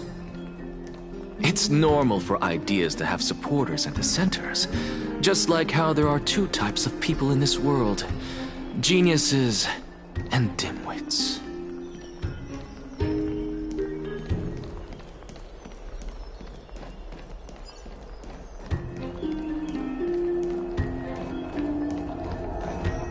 Welcome back to the hub of the Demigod Council, Lord Anaxagoras. Surely you remember that countless eloquent orators have stood in this spot before and emerged victorious by stoking public sentiment with their words. And yet there have also been innumerable blasphemous philosophers who set themselves up for failure because they refused to defend their actions. This tiny stage is the most profound embodiment of Akama in centuries. In 15 days, this site shall also become the most important, as well as the final turning point in Akama's history. May the both of us carry out our duties with honor and lead the masses back toward the Erechrysia, a golden age with no death, strife, or trickery. Oh my, 15 days and nights. That aligns perfectly with the date of your demise. Could such a coincidence truly exist? Using death to prove myself fits my intentions perfectly. What strong conviction you have. As expected of the hero who dared to stand up to the Gold Weaver. As expected, she misunderstands you. That's enough, Lady Kindness. Dispense with the niceties. I only accepted your invitation so that I can serve the commoners alongside the members of the Council of Elders. Superfluous formalities. Well, you say that now, but surely you also require my aid as well, so that you can stay alive even when being pursued by the Golden Thread? You worry too much. She won't show her hand too freely, as she still needs to garner support from the masses at the Citizens' Assembly. Even someone like me can tell that only a sliver of her humanity remains. Surely you're not asserting that she will definitely act in a rational manner. As you're no doubt aware, Aglaya covets the core flame that I possess, which makes it the bargaining chip that allows me and the rest of you to negotiate with her. However, in return, I'll need the Council of Elders to support me as much as possible. Naturally, this includes the guards as well. You're well aware how valuable Circe's core flame will be in the era Chrysia that you are desperately pursuing. Talk is cheap, so you'd better act prudently as well. I understand. After all, this battle of wits is just a means for each party to acquire what they need. As long as your request is reasonable, the Council of Elders never shortchanges its allies. Since we're both intent on mutual cooperation, let's not mince words and just speak plainly to each other. Let us decide how much we can secure for ourselves and how much we're willing to sacrifice, like true philosophers, with our words and wisdom. Continuing from the earlier topic, let us discuss our common enemy, Aglaya. She is the second most experienced Chrysos heir across the whole of Akama, who has gradually lost her humanity to the ravages of time and the ablation of the core flame. A formidable opponent indeed. Admittedly, there is ample reason for her to take your life. Yet your previous reasoning is quite sound. As a seasoned political animal, it's unclear whether she will actually cross that irreversible boundary. Moreover, she still needs you alive so that the Titan's trial can be completed. Is there anyone present who can swear by the sacred vow of Kefali and guarantee that you weren't in league with that woman before coming here? Are you just trying to pull the wool over our eyes and aid her in her savagery? I believe you're aware of Castorice the Executioner. Long before I returned to Akama, Aglaya had already dispatched her to monitor me. If I weren't able to reach this place in time, I would have been forced to meet Thanatos first. As compared to a comprehensive plan with uncertain results, if you decide to cut open my chest and remove the core flame, wouldn't that settle her nerves even more? Everything is in place. She just needs the right timing. I understand what you mean. At the very least, the both of us agree that this tyrant who wallows in extravagance and greed is the greatest threat to achieving peace in Akama. The Council of Elders is willing to defend your right to live, just as we defend every oppressed citizen. However, I regret to say that sentiments in favor of the Chrysos heirs and Aglaya are only growing in magnitude. The peace that we are aspiring toward, as well as everything that we hold dear, will be destroyed completely. The city will be burned to ashes, and the citizens' blood will be shed. Tell me, what are you willing to do for our esteemed citizens so that they can vanquish the enemies of our fine city?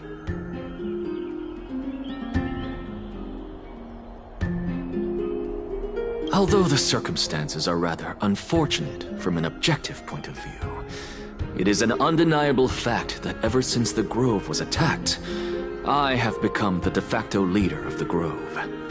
The Council of Elders needs more backing if it wishes to topple Aglaia, and it's evident that the Academy wields considerable influence. At the very least, I have served as the Grove's special envoy to Akama for a significant amount of time. Of course, this also means that I will hold a crucial vote at the Citizens' Assembly. In the name of Kefali, Akama thanks you for your sincere and valuable thoughts. At this stage, it's clear that you and I understand the benefits to be won from this discussion. Let me put it plainly. The Council of Elders has always been renowned for its fairness, and that fairness is built on a foundation of sincerity. The Council of Elders has vowed to all citizens of Akaba that it will always remain loyal to them. As for you, my lord, how will you guarantee that you will be able to live up to such earnestness and will not betray Akama's indomitable citizens when the opportunity presents itself? Just as you now betray Aglaia when it suits you. Surely you jest. My loyalty does not need to be proven. The fact that the Council of Elders is asking for proof of my loyalty is itself akin to a form of betrayal. I am incredibly honored to have witnessed the both of you bury the hatchet in a civilized manner. However, I am afraid that I must interrupt for a brief moment. As the Theoros, I have observed the following. Lady Aglaia, the Goldweaver, is currently on her way to Dawncloud. Oh. Well, I do believe that we might have a slight overabundance of guests today. Feeling dissatisfied, Lady Kindness? Despite the Council of Elders' lofty residence on Dawncloud, it must still tolerate the whims of the Chrysos heirs. So you were holding back just now. Seems like you are better at playing this game than I. In any case, I'm glad that she's arriving here. So tell me, Anaxagoras, now that you're an ally of mine, if Aglaia were to demand that I hand you over, what should I do? You can do as she says. Tell her that the Council of Elders merely wished to chat with me and had no intention of offending her. However, by doing so, the authority of the Council of Elders will be as thin as papyrus that has been soaked in blood. Not only can it be destroyed at the slightest touch, but the Council will also lose possession of a valuable core flame. No, more like 2 core flames. After all, at the next Citizens' Assembly, that young lady who is synonymous with death will also be standing on our side. Oh? How can you be sure of that? Is that of importance to you? All you need to know is that I have a plan. In my opinion, you should be more worried about the impending threat. If Aglaia can seize me in full view of the masses today, she could also dismiss the entire Council of Elders in one fell swoop tomorrow. If that happens, the discussion that we've just had will turn into an utter joke instead. Is this the outcome that you wish to see, Lady Kindness? Fine. I will handle this matter appropriately. But you do best to remember this. Fool the people and karma will be on your tail. I'll overlook it this time, but don't count on there being a next time. Unless, of course, you crave cruel punishment and consider suffering the perfect state to ponder the true nature of souls. Well, what do you know? That happens to be one of my rare talents. We shall see, then. Ah, I've got to say that you've managed to really impress me again. But shouldn't you be going after more? Dying to know what I'm after, I mean, I'm the reason Titan after all. It is in me to ask and seek answers. Easy there. You'll learn the answers soon enough. I didn't bring it up with her purely because she doesn't have the means to give me what I truly want. It's as they say, onlookers see most clearly. The true masters of Dawncloud have always been the Theoros, who watches over everything.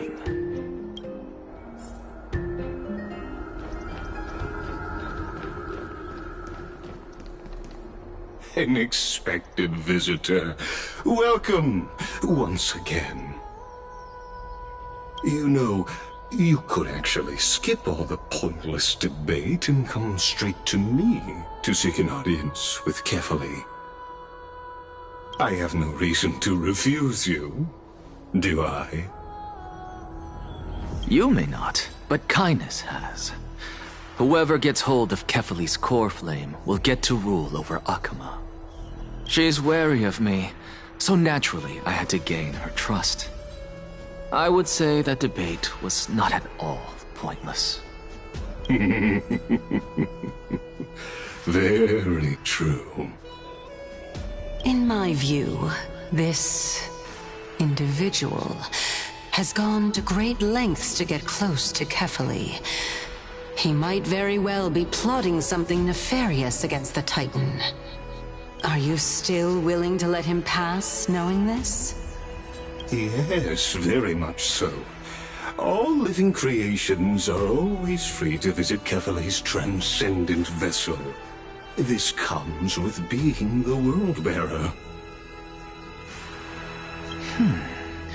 How convenient it is to be able to hear what they say.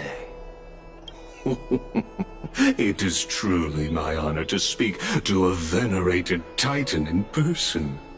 Please, go ahead. Let me join you both on this journey. Oh, a bygone myth tells of an occasion where Kefali once answered their followers' questions on the peak of the Holy Mountain. Their followers have since believed that scaling this Titan cliff is one way of being with the god. Hear that? It's not every day that you get to climb a mountain with Circes. You should sing me a hymn of praise. Titan hymns are beyond me.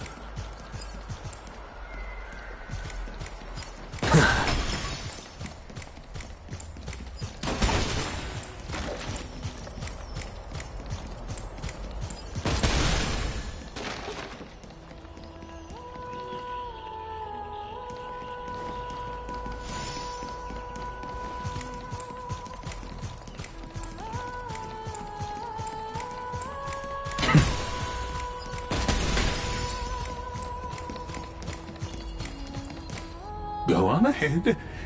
Waiting for you at its end. I have to admit, I never expected you to not ask me anything. Not even my motive. Because I know very well what it is you are after. As the saying goes, a gentleman helps others achieve their goals. I have a feeling that your theory will be validated at the end of this journey. I believe Kefali will not deprive you of your right to ask your question, especially now that you're on the brink of death. You must be closer to Kefali than anyone else.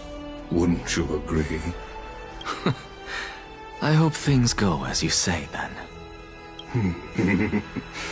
Putting a child of justice into a farcical world is bound to turn it upside down. It is my hope that you bring a much-needed change to this world which is on the brink of destruction.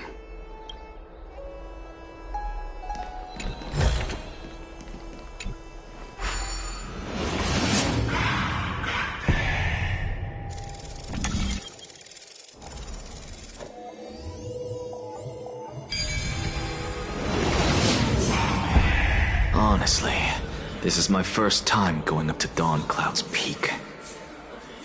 What a splendid view. Isn't it about time you recognize the magnificence of us Titans? Well, I don't see how this place is different from those temples in the city.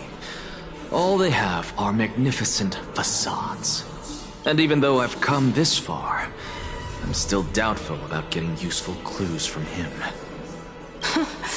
I must be getting ahead of myself to be expecting to hear something nice from you. Oh? Haven't you been in my head for some time now? It's high time you get used to how I feel about things. Alright, we're just a short hike away from Kefali.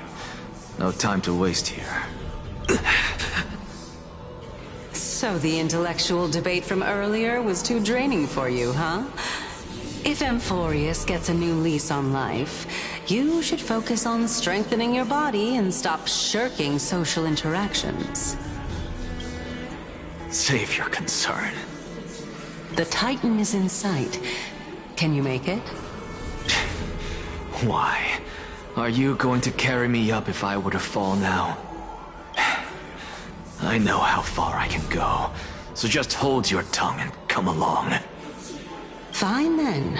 I guess I won't say any more. I'll just wait till your soul dissipates completely to gain control over your body. Wait. Who is that? Circe's? Hey, look at that. Huh? What should I be looking at? Am I hallucinating? Or do we even get to see souls when we're close to dying?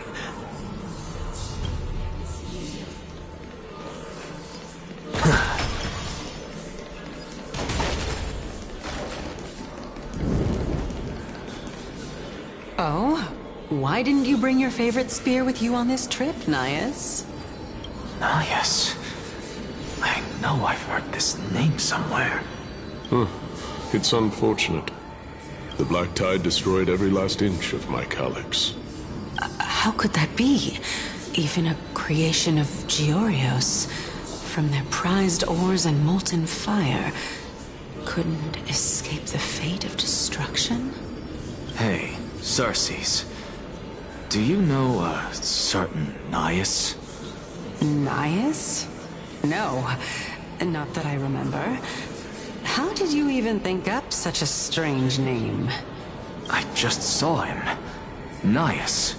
A warrior-like figure who was just chatting with you here. No, I have no such memory. Could you be hallucinating?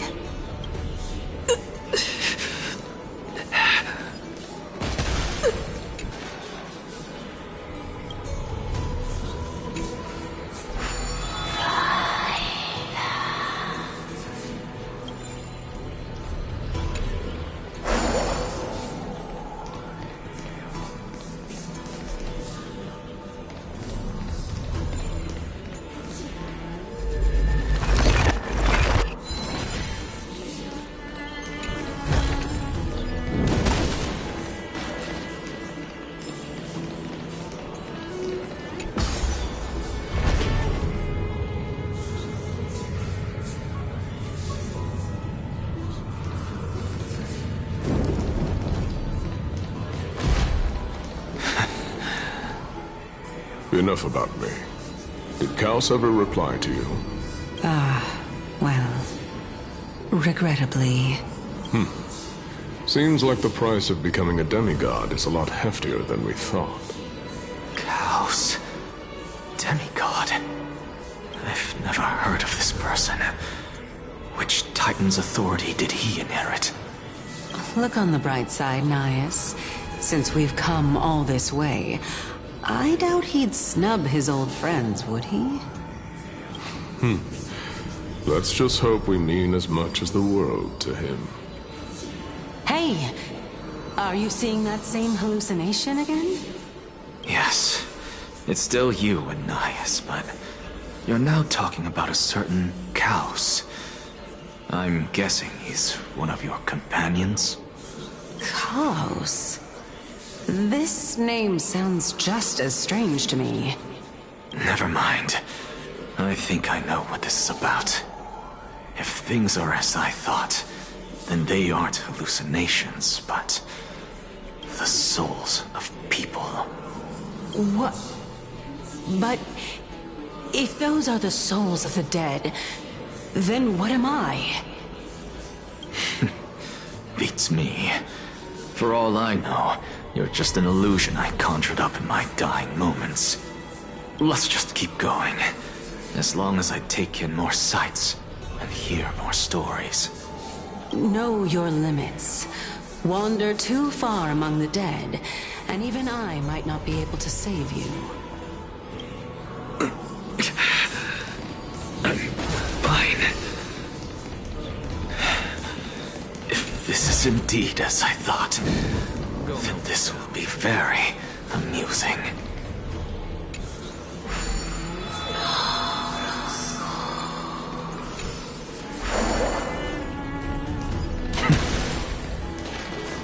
So...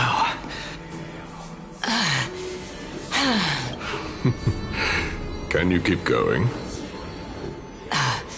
Of course. I'm just... If I knew we had to climb a mountain, I wouldn't have come along with you. I guess this also counts as one aspect of the world-bearing burden. If Amphorius does have a next life, you may want to get your body in shape. Keep your sarcasm to yourself. I'm not getting anything of value from them. I would sooner throw myself off this cliff and hit rock bottom than exercise even a little. I am Calypso of the eminent Seven Sages, after all. Training would make me no different from those Helcalithist barbarians. Calypso. She's one of the Seven Sages. A member of the Grove? No, she can't be. I would know her name if she really were one of the Seven Sages. Hey, Circes. Does the name Calypso ring a bell? Circes? They're gone.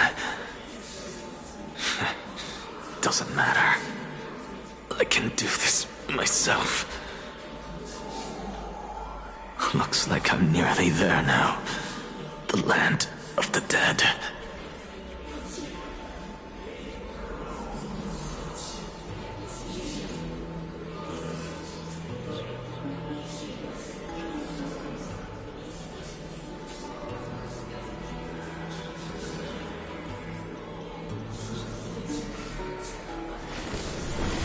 All things are connected by origin, and are made of the same essence.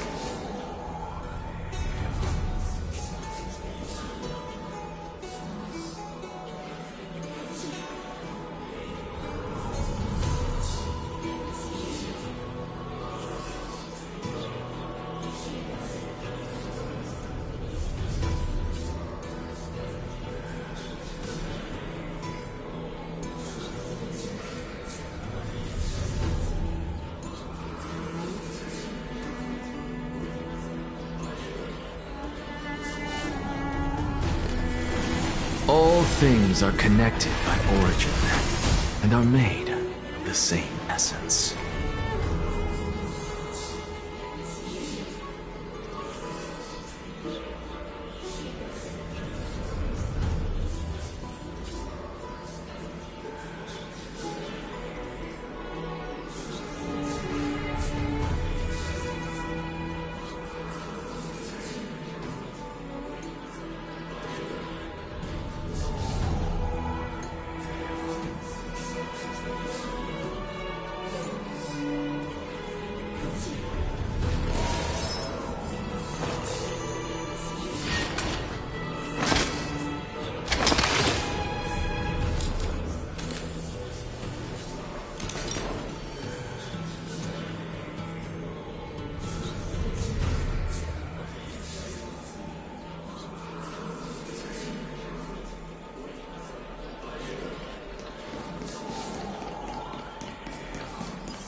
Beautiful old world, where are you now?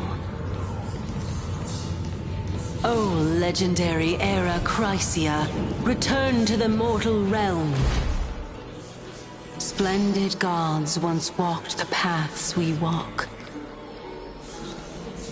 Alas, all that's left of that warmth is a hazy mirage. Why are you chanting that too?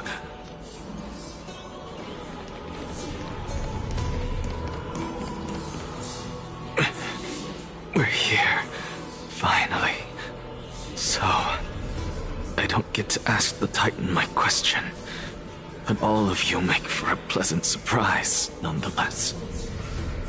Very well then, let me uncover the truth for myself.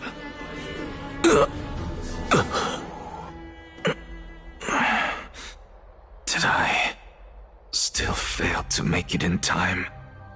Huh? So, I'm back here again. I can hear it.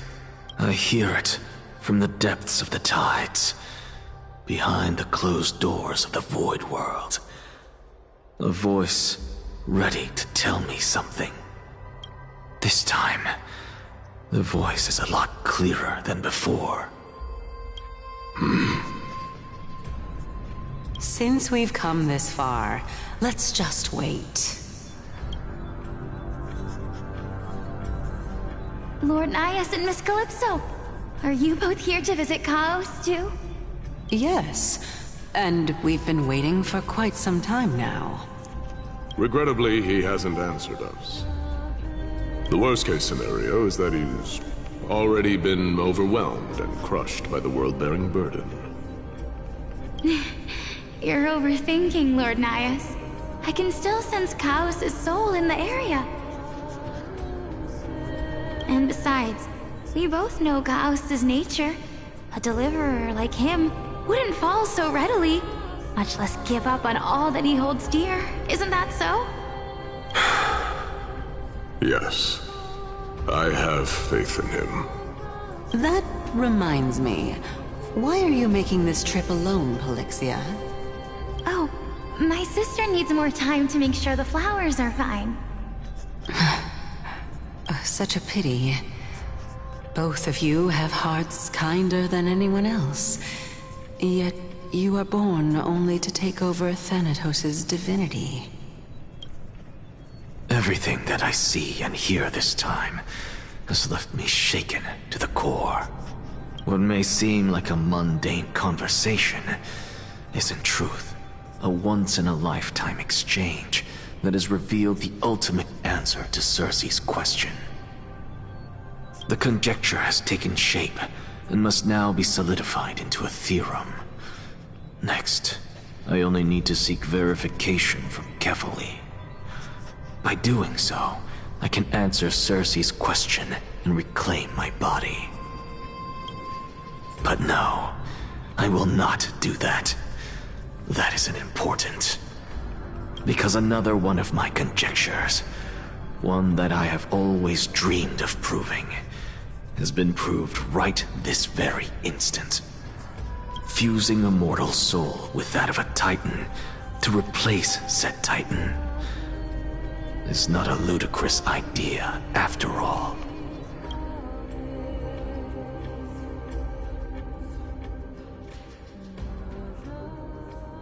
What are you thinking about? Is that so? You don't look the slightest bit amazed, though. Plus, you seem to be strangely familiar with the city around the Great Tree.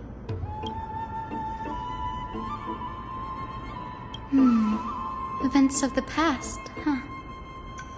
I was also a child when I looked up at Circe's. Their leaves and branches reflected the sparkling stars, and their trunk was like a pillar that supported the sky and ground. I stood at this very spot back then, imagining the day when I could climb to the top of this tree Because I would be the closest I can be to the sky at that spot.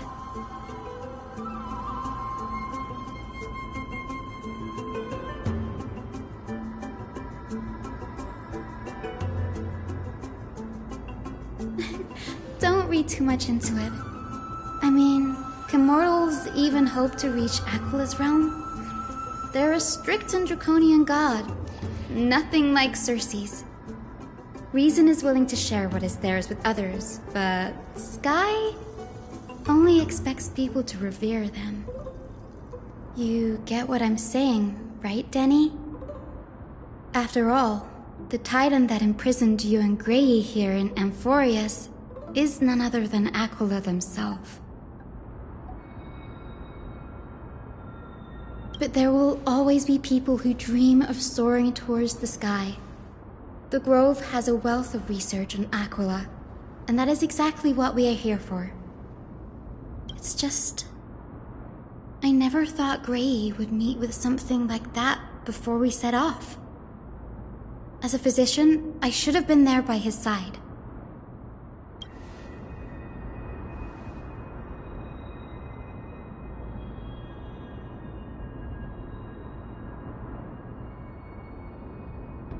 Yeah, there's no rest for the weary, huh?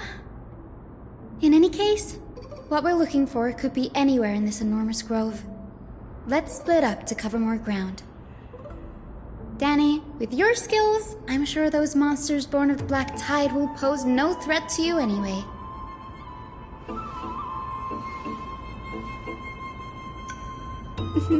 Have you forgotten that you're talking to the chief physician of the Twilight Courtyard? Have more faith in me. I'll be just fine.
Really now? This is way more trouble than I could have asked for.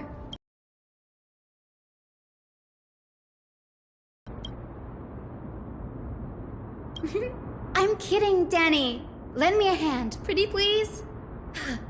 Alright, now let's get him! Eternal. Every petal all will be swept away by the wind.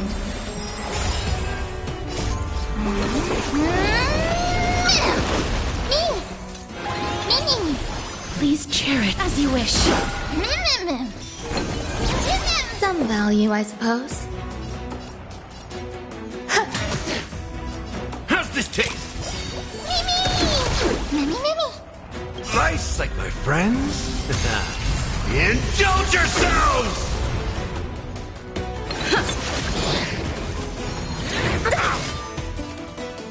It ain't over. Life is not so fragile. Root here. Embrace a new life.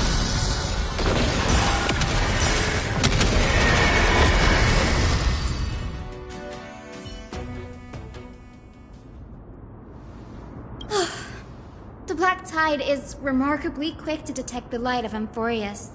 So or rather, the blessings of the Sky Priest in me, might have unknowingly called them to me. Anyway, never mind that for now. Here, you might want to have a look at this. I found it around here and thought it might be of interest to you.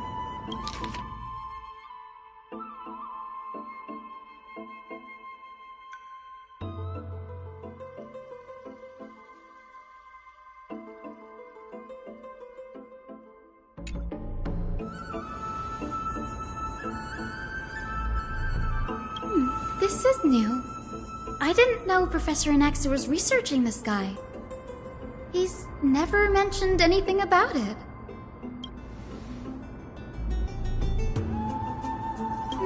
Might is an understatement. Anaxa has never been one to venerate the gods, nor has he ever found it within himself to put any faith in the prophecy.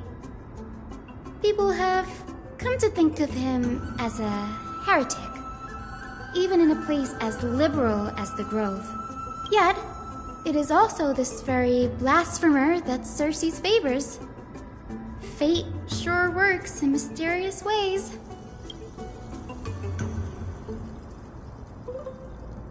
Oh, let me have a look.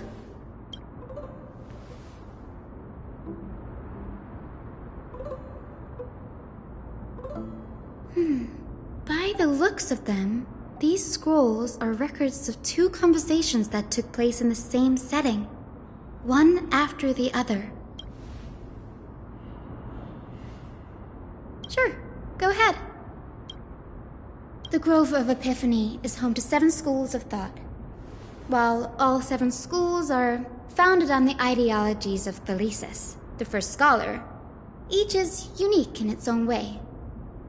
Among them, the Venerationists revere and worship the Titans the most. As the sage of the Venerationists, Euthyphro has always been at loggerheads with Anaxa. If we were to place the 7 sages on the scales of Talanton, Anaxa and Euthyphro would be placed on opposite sides to achieve balance. Nearly everyone in Amphorius has heard the story of the skyships by now. Aquila's stature is loftier than the heavens, and their divine retribution is merciless. That's why it's no use building giant skyfaring ships.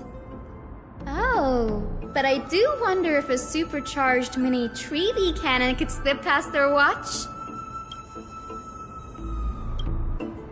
Newsporists primarily study the application of alchemy in soul repair. Everyone considers Anaxa a blasphemer, but that has never stopped him from sharing his ideas, no matter how taboo. If you must say that he's hiding something, then it's likely what lies beneath his eye patch. Anaxa often says that every failure brings us one step closer to the truth. Perhaps, to him, the crash of the skyship carries a different interpretation. The firmament is not impenetrable. On the contrary, it was precisely because the skyship represented the first step toward breaking free from the shackles of the Earth that it provoked the wrath of the Sky Titan and brought divine punishment upon itself. It's a shame that the majority of the Grove's research on Aquila was headed by the Venerationists, with sacrificial rituals making up a predominant part of their findings. Discourse about more esoteric subject matters in relation to Aquila dwindled even further after the skyship incident. So much so that even this scroll is completely new to me.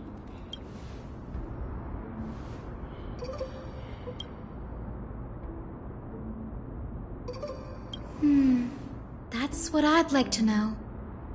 What are these experiments he's involved in? Even I, the assistant lecturer, know next to nothing about them. I have a bad feeling about this. Could there be more to what happened at the Grove?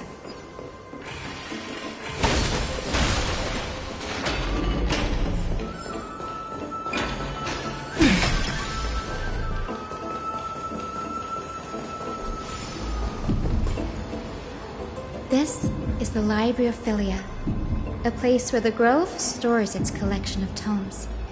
Other than books written by the 7 schools, you can also find philosophical texts, ballads, and religious writings from the Outlands here. Cities that desire to learn from the Grove were apparently expected to contribute knowledge of equal value to what they saw. We've had more than our fair share of hilarious episodes over the years. For instance, it's said that the Erythrocheramists once borrowed a manuscript from a certain author, but ended up returning a copy instead of the original. What's more, the original manuscript was supposedly then hidden here. Nice? No need to hold yourself back, Danny. You can just tell it like it is. Their behavior was no different from bandits. Whew.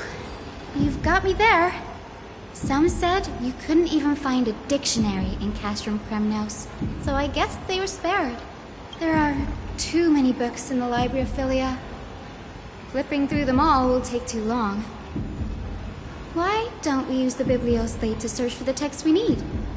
We can bring them back to Akuma for reading after that.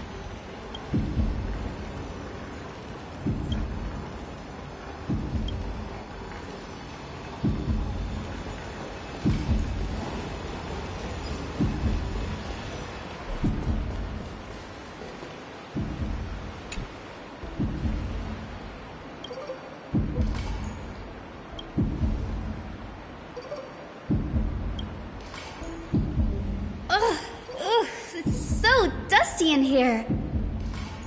Whoa. Are these all complaints about him? I can already see what they must have written. Anaxa has no respect for the gods. His very existence undermines order in our society. They're probably all things like that. Why else would they call him the Great Performer? When Anaxa established his school of thought, the first thing he apparently did was read his own work to everyone. Are the Titans truly an accurate reflection of what humans think gods should be? Worlds created by gods are indubitably perfect, but what of Amphorius?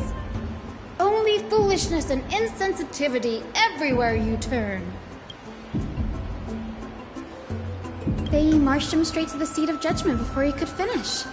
Though what he took on in the end was more of a debate than an actual trial. He had to address every one of the scholar's allegations, or face expulsion from the Grove. The first allegation was... Do you agree that since the Titans created the heavens and earth, so the mountains, rivers, and seas must likewise be their creations?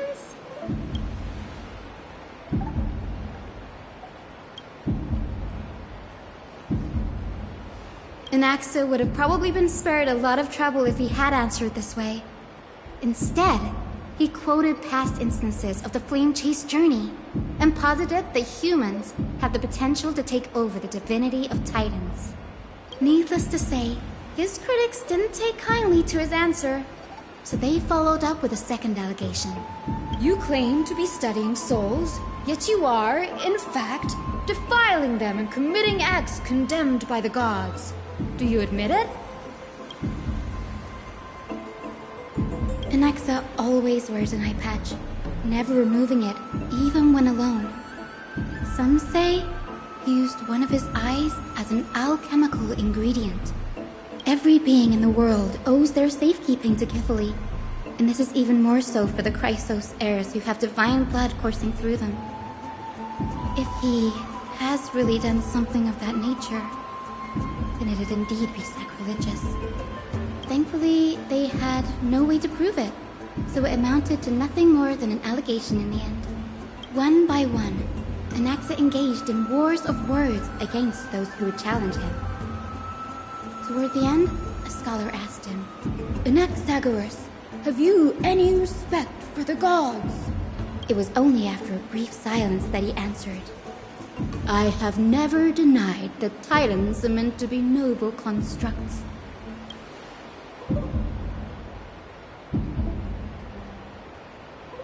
Yes, I'm not sure how that controversy was eventually resolved, but what's for certain at least is that Anaxa was allowed to stay in the grove where he continued his research, despite being regarded as a heretic. By the way, this stack of complaint letters has reminded me of a place in the grove. We may find clues there that aren't on the teleslate. I'm talking about Anaxa's alchemy lab, hidden between the cornerstones. It's a well-kept secret. Among the 7 sages, excluding the nominal chief sage, each has a private sanctuary where they can conduct research undisturbed in their free time. Even the administrators of the Library of Philia are restricted from accessing those places and documenting the sage's research. But with the grove in this state, I'm sure Anaxa won't be mad even if we sneak into the lab for a short while. Right?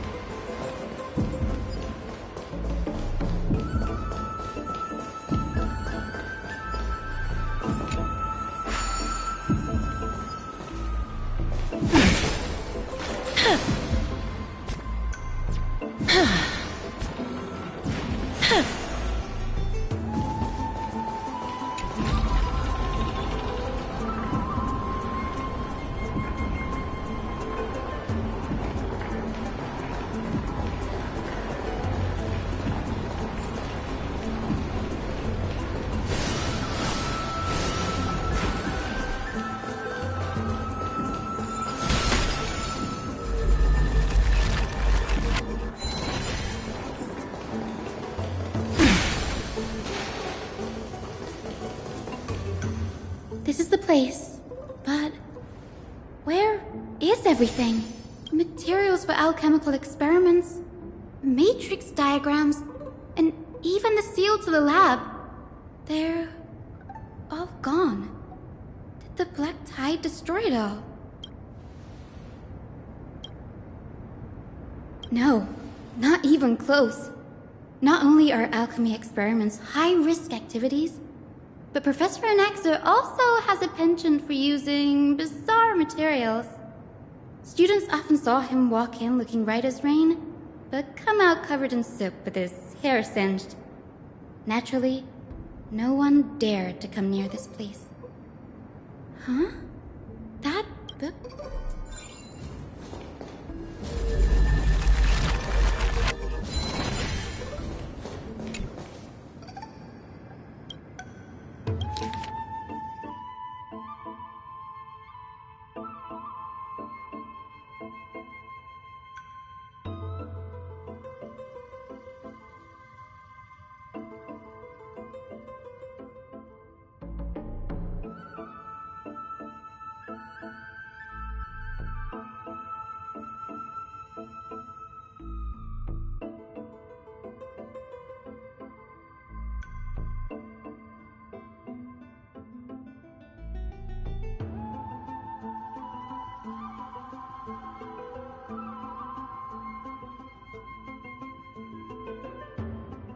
What's going on?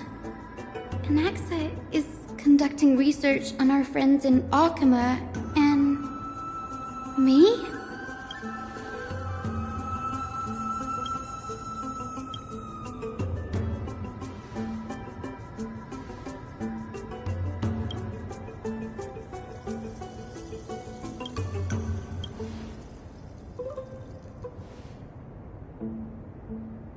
It wouldn't have been so strange if he had focused only on Cassie, given her own curiosity about her origins.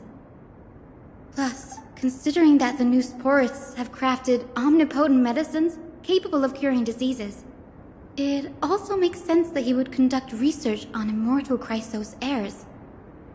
But now, it seems Anaxa's objective was never to create medicine, but to identify the origin of the golden blood and figure out its inner workings.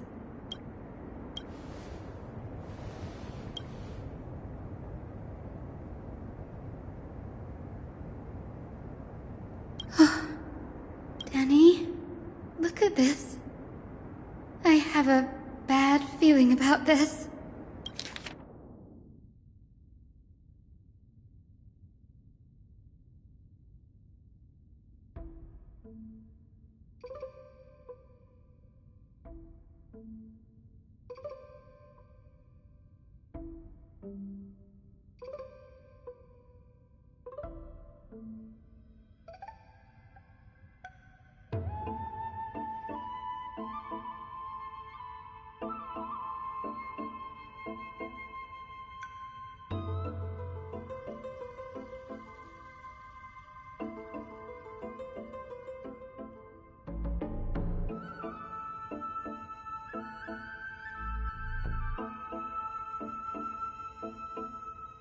My biggest fear.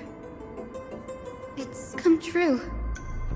After going through his notes, I think I can piece it all together now. Anaxa was carrying out experiments on soul transmutation. Yes, this is what he was secretly conducting research on. Something he had to keep hidden from others. Compared to his public speeches, this is the real blasphemy. Oh, I just thought of something. Do you remember? When the Black Tide was approaching, the Grove had planned to send Circe's core flame to a safe place. But an accident happened along the way, and Anaxa lost his life in the process?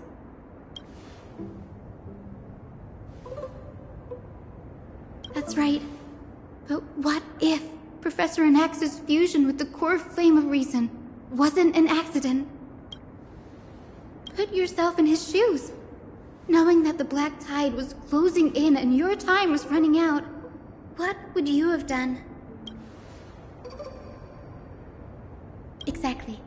When the Black Tide came, the true reason Anaxa headed to the Luminary Throne was to transmute and fuse himself with the Titan's core flame. No. Judging from how he reacted after the event, the results came as a surprise. Maybe he failed to consider the possibility that Circe's would make a similar decision. The manuscripts detailing all the alchemical formulae have been taken away. His research is still ongoing. Like, what? There's only one Titan left in the world now. No. No way.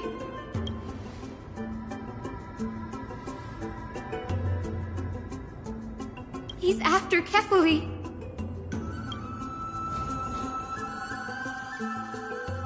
Sir, this sky above us, it's not real, is it? Of course not. This is just an image from a projection device used for educational purposes. A simple trick. The day-night cycle has been lost to this world. So that students like you may still learn about the night sky, astronomers have harnessed the Titan's miraculous power to manipulate the light, projecting the nights of the past here for you. Much like how the sky above the holy city is also illuminated by Kefali's dawn device.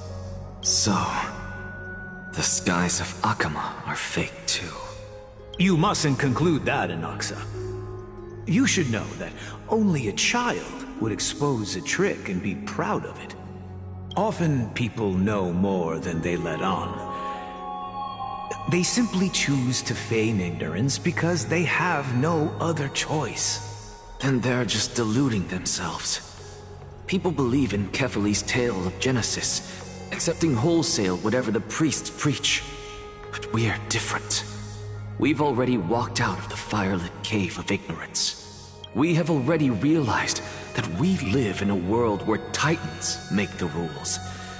Even when we look at the sky, we're only seeing what they allow us to see. Rather than gazing at this mockery of a night sky fabricated by them for the rest of my life, why shouldn't I be the one to take control of the projection device instead? So much time has passed since you sowed the seeds of doubt in my heart, child. Many a night, I find myself penning down all my theories and wild ideas, only to burn them to ashes when I open my eyes in the day. Why? Because we'll face death by burning if word gets out? As a sage of the Venerationists, my soul has already become inextricably linked to the great tree. Every word I say and every move I make is certain to influence every leaf, every branch, even the tree itself. But above all else, my days are numbered. Instinctively, I have my doubts about the golden blood and the human soul, yet I have no means of verifying them. The golden blood in my veins is woefully thin, and I am loath to waste what little time I have left obsessing over a hypothesis that cannot even be proven in the first place. But I can, sir. I can do it for us. The time is right. Give me all that I need, and I shall accomplish this grand feat on your behalf. You're right. I shall do just that. In the next meeting of the sages, I will spare no efforts fighting for the rights you deserve. Go. Establish your own school of thought. Find out what we are. Become the one who conquers the ultimate truths of the world. Child of humanity. You didn't go to such lengths for an audience with Kefali. Just ask him a few questions, did you? So, you figured it out. If I were as foolish as a Dromus, perhaps I'd throw myself down and prostrate before their greatness, begging for the gods' prophetic wisdom. Well, sorry to disappoint, but I'm no Dromus. Alas, I am a human, standing tall on 2 feet, possessing both intellect and pride. Before such power, does it make any difference whether you're a human or a Dromus? I'm sure you're familiar with the story of the Styxians. When the raging waves threatened to swallow them, they didn't just give up and become sitting ducks. No. They constructed a dam that kept the roaring tide at bay, chaining down the mad Fagusa. They call me a blasphemer, Circes. But that doesn't mean I deny the existence of gods. It's just... as I see it, Titans are simply a force that mankind has yet to find a way to tame. Oh? If power that rivals the Titans is what you crave, why not conform to the prophecy and brave the trial? Why stop at harnessing the power of the Titans when I can do so much more? The source of life is what I wish to grasp, to understand what makes up the soul, and to learn what we really are. Thanks to you, I've had the chance to personally verify, in more ways than one, that the soul indeed ceases to exist in death. But where there is death, there is life. And where there is an end, there must also be a beginning. How then is a soul born? That was the only unknown variable left in my calculations. And by the sound of it, you have already formed a conjecture. No, I have already drawn a conclusion. In my journey unto death just now, I finally saw the answer with my own eyes. Professor Anaxa, I'm here. Her life hangs by a thread. I must ask you to refrain from taking any unnecessary steps. Of course. I'll bring this to a conclusive end, and give you the answer you so desire. However, in accordance with the principle of equivalent exchange, I must also demand from you what I need. As you wish. It's a matter of uncovering the truth about the Death Titan and her survival. This may be the only time I can ever save someone's life. There is no need for me to think twice. I see. In that case, let the show begin. Indulge me. Am I correct to say that you intend to prove Thanatos' whereabouts and prove the nature of our existence now? Before I begin, I must confess I had been stuck in a cognitive trap all this time. As unrelated as these two propositions may seem at first glance, they are in fact logical equivalents. They are merely two different ways of telling us about what the soul is at its core. The reason I say this is, as I've mentioned earlier, the answer was hidden in my journey unto death. Anaxa, you were in the Netherrealm? Yes, I am but a living dead man now, but that's not important. What truly matters is, I overheard a conversation between heroes. That's not all. Remember how I said you were a part of that conversation too, Circes? And I've told you that I have no recollection of such an event. That was likely just an illusion conjured up by the mind of a dying man. Of course you wouldn't remember. Because that wasn't you. That was Calypso, one of the 7 sages of the Grove. Calypso? Huh? Oh, that's the name I made up on a whim when speaking to this girl. How do you know of it? And surely you jest. Don't you think I, of all people, would know if that were the name of one of the 7 sages under the shade of my tree? Don't you claim to know the Grove's past like the back of your hand? It seems you've lost even the memories seared into your soul. Use your head, Circes. Since all of this took place in the realm of the dead, it stands to reason their likenesses are of souls from the past.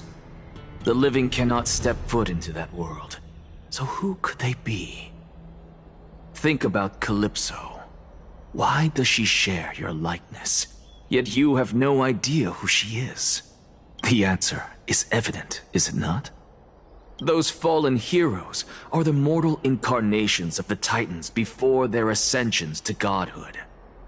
The gods aren't master creators born out of thin air, and they are no different from humans, because they all evolved from one.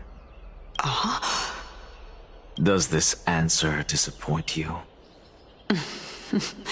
Yes, because you've answered nothing. If I truly was once human, as you claim, then where do the children of humanity come from? Even on the off chance that you speak the truth, this brings us no closer to grasping Thanatos' whereabouts. How are we to find them? I knew you would say that. But it matters not. I know what I'm doing. Actually, why don't we have this supreme being standing before us tell us everything? You can revive a Titan? Humans cannot return from the dead. Neither can gods. But all we need to do is look at this from a different perspective, and the problem will resolve itself.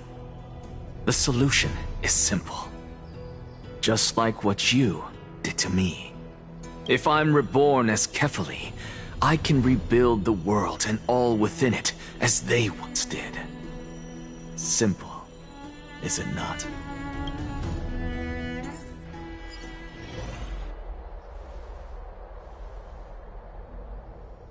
I have news from Hyacinth and Danheng. Anaxa might be trying to do something with Kefali's divine body. Kefali? But what could Anaxa want? Is the Council of Elders going to sit around and let such a sacrilegious act unfold? That is not possible. He is indeed the great performer, capable of fooling anyone and everyone with his tricks. I'm sorry. No need for guilt, for this is good news to us. The Council of Elders has found themselves a traitorous ally. Anaxa's ambitious desires will be something we can exploit. What we should be doing now is to keep our eyes peeled for whichever trickery Kynus is up to, and react accordingly to thwart her plans. Being Akima's political center, the Demigod Council holds just as much significance as the Vortex of Genesis.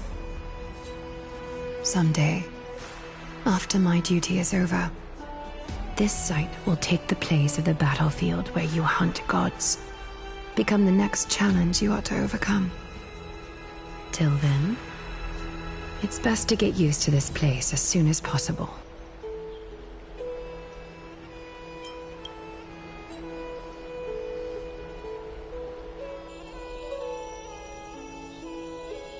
Preposterous!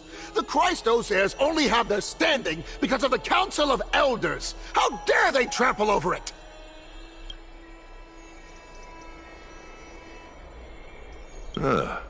It's been a while.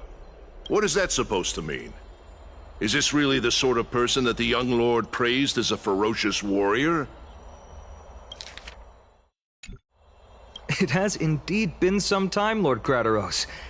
What brings you here in such haste? Shh, keep it down. Be more vigilant. See those duplicitous dogs over there? They do the dirty work for Kynus. I've already ordered my people to hold them back, but we should still lay low. Unless you're itching for a bloody fight to get a workout in. My bad. So, did something happen? Did you hear thunderclaps last night? Hacker, what? She's been through a lot lately. Please pardon her. Can you tell us more about these thunderclaps? Thunderclaps are beacon signals of strife. They are a message from the young lord. He threw a spear bearing several words at Akama. Watch out. The Flame Reaver is back.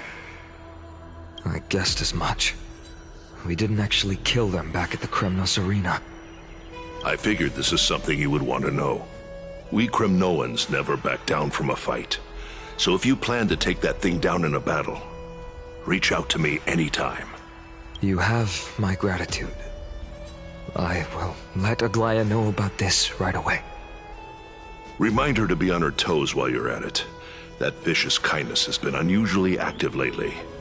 Those lackeys she keeps under cover have been going in and out of the city a lot more frequently these days. Some even seem to be getting Kremnoans to defect to the council.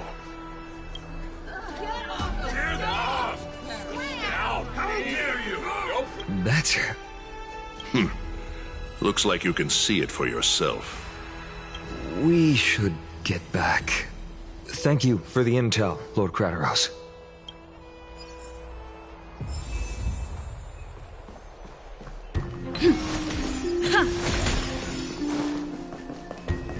by carefully into Lent and above, as the Theoros I have observed. Aglaya, what happened here? I know about the poisonous fangs of that king snake through the golden threads. In the past, I would be confident about keeping her in check, but I admit I am now unable to do so. What do you mean? It is no longer about eloquence or arguments. I have been a demigod for far too long that I hardly have any humanity left. Before I realized it, I have become no different from these hypocrites, no longer capable of relating to the people. This has come a lot sooner than I expected. But perhaps it is time.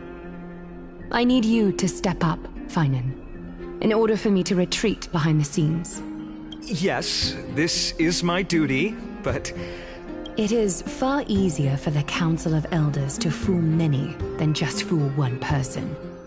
Their so-called more support is no more than a ruse to distribute power using words instead of lances. There is no glory in winning this debate, but that makes having respect for humans so much more priceless. Finan, you are a Chrysos heir without flaw, capable of relating deeply with humans. I appreciate what you've taught me, Aglaya. I hope we'll live up to your expectations and win this debate.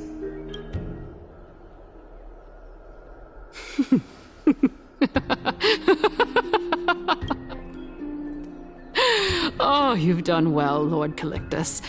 Let me take over and personally close this debate for today. Dearest counselors, let it be known that I sorely miss the blissful times portrayed in lyrical poems. Back then, Amphorius was home to nearly 1,000 cities, each with their own local faith, while gods walked the earth and shared close bonds with humans.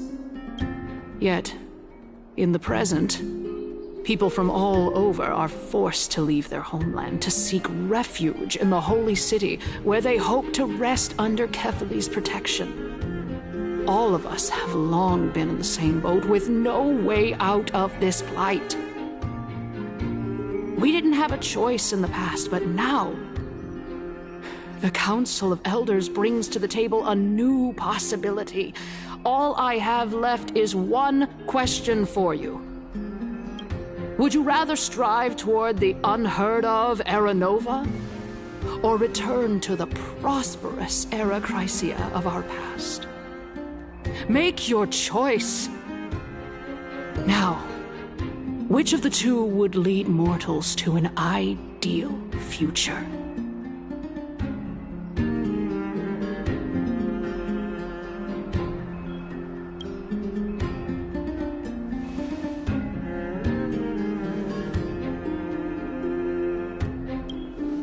We all know that Era Chrysia is a thing of the past, Lady Kainas. Please, enlighten me. How does the Council of Elders plan to turn back time? Let the 3 Titans of Calamity be born, and Era Chrysia is nevermore. But bring demise to those Titans, and Era Chrysia will descend upon us again.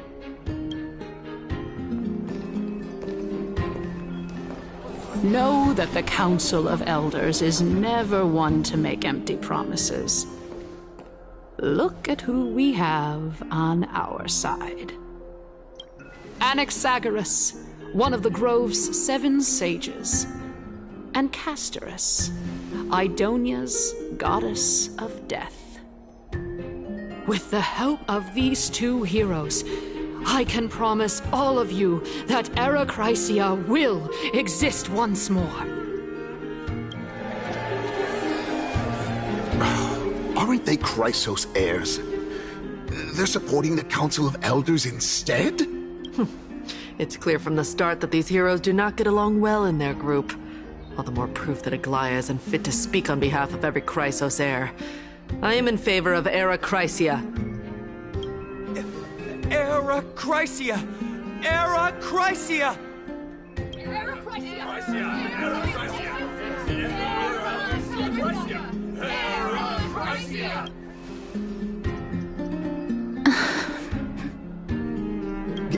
Castorice?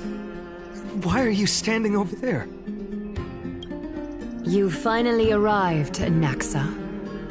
So have you, Cass.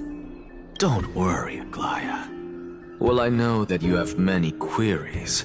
Could you continue to converse like how the citizens normally do? Tell me, dear citizens, if we successfully retrieve and return Thanatos' core flame without anyone passing the Death Titan's trial, what would happen next? The answer is simple. We will have a chance to rid the world of death and bring Amphorius back to an era when all beings live forever. We'll usher in a new future that will be entirely different from the Flame Chase journey. He's one of the 7 sages. Your proposal is much too idealistic. As long as the Black Tide still exists, how can we go back to the old days? Remember what I previously said? Kefali's core flame is guarded by the secret power of the Council of Elders. Plus, Pagusa's water curtain will be able to block out any external perceptions. Tell me, dear citizens, have any of you ever seen even a glimpse of the threat that this person is talking about anywhere within the walls of this majestic holy city? Oh? Could it be that you heard that from the Flame Reaver themselves? Citizens, let's loudly sing the blessed hymn. Oh, beautiful old world, where are you now? Oh, legendary Erechrysia, return to the mortal realm.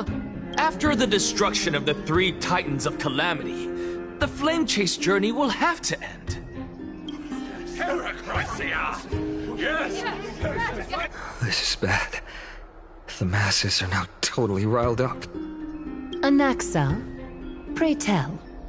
Everything that you've mentioned hinges on the premise that we can find Thanatos' existence, right? Thank you, Lady Aglaya, for still caring about this city. However, dear citizens, we are truly fortunate and blessed.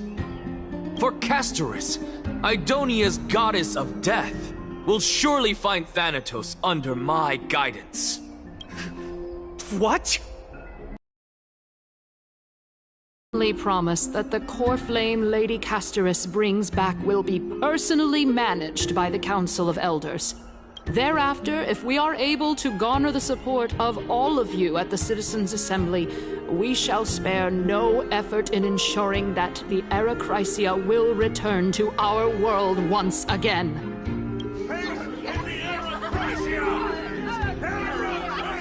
With the balance shattered, the result is clear. By Kefali and Talent above, as the Theoros I have observed, Akama has chosen her destiny. The issue up for discussion at this Citizens' Assembly shall be modified to the suspension of the Flame Chase journey. This resolution shall be put up on the Wall of Heroes, such that all citizens are aware of the city's way forward. Aglaya, dear Aglaya, what has caused your heart to soften? You also don't seem to be as quick-witted as before. Wag your tongue as much as you like. Since the Flame Chase journey has been preordained by the prophecy, our failure has never been on the cards. Well then, I guess we'll find out if that's true at the Citizens' Assembly.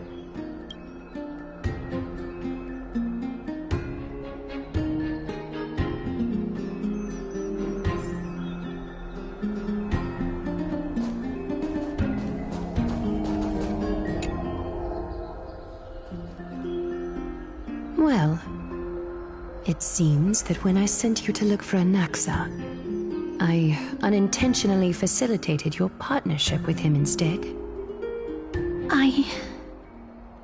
My apologies, everyone. I know that you have many questions to ask me, I will answer them to the best of my knowledge. In that case, please tell us as much as you can.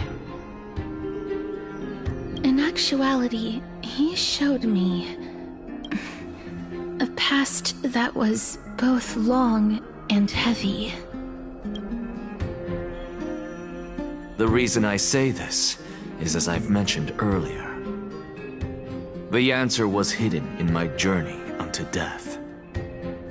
Anaxa, you were in the Netherrealm? Yes, I am but a living dead man now. But that's not important. What truly matters is, I overheard a conversation between heroes.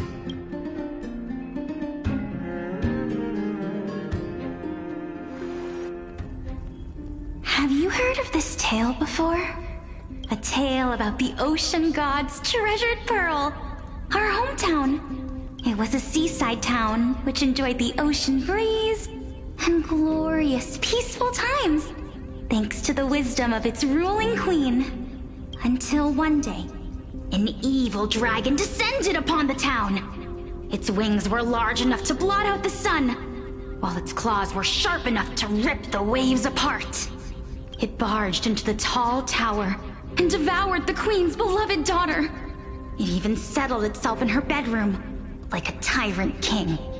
The queen assembled 300 warriors who managed to subdue the evil dragon by chaining it up.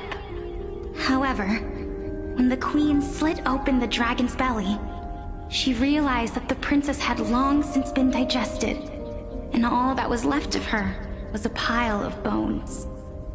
Devastated, the queen wept for several days. It was then that a devious, smooth-talking scholar arrived at the palace and suggested that the princess could be revived through the use of dragon bone and dragon blood. That liar called this process the secret art of alchemy. The princess was reborn! The queen was overjoyed, blissfully unaware that the evil dragon's soul still lurked within the princess's body. As revenge, the evil dragon swallowed the poor queen, the glib liar, the courageous warriors, and all of the town's innocent civilians in a single gulp. Worse still, the souls of the deceased were refused entry to the Netherrealm because they were filled with regret. Forced to roam the mortal realm, these resentful souls ultimately converged into a river of souls that would not retreat for a long time. The terrifying death had consumed all. Thereafter, our hometown fell into ruin as well. Until... Until?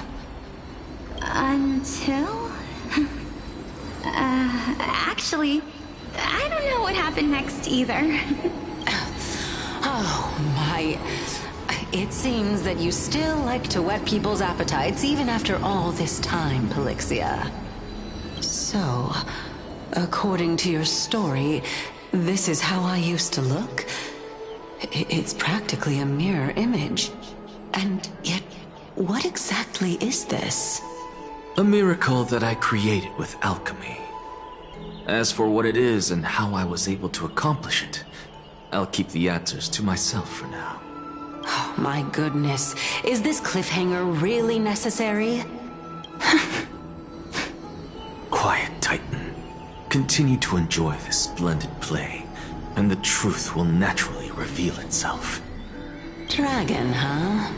I've heard this legend before. In that case, what do you think of it?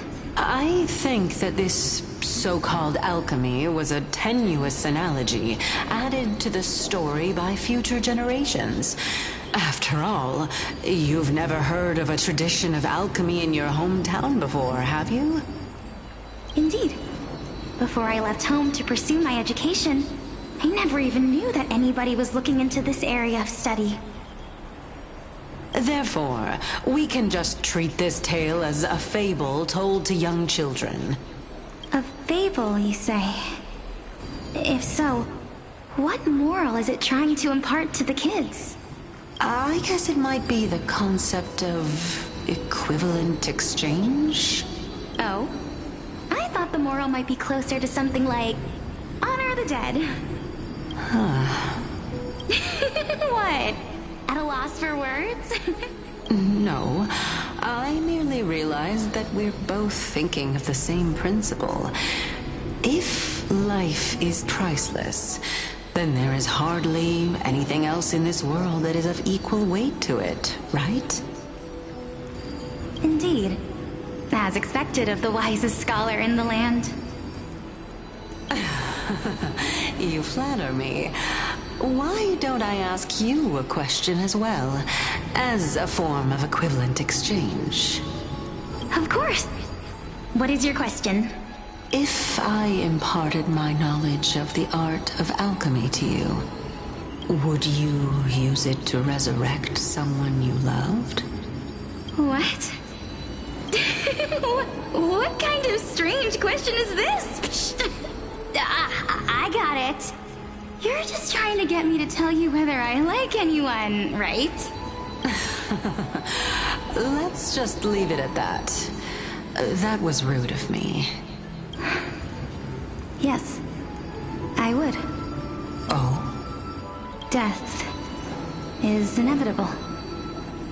In the days to come, I'm certain that someone whom I cherish deeply will leave me for good. If such a mighty power really existed, I think I would use it without hesitation. After all, you, me, and the rest will all have to face that fateful moment eventually.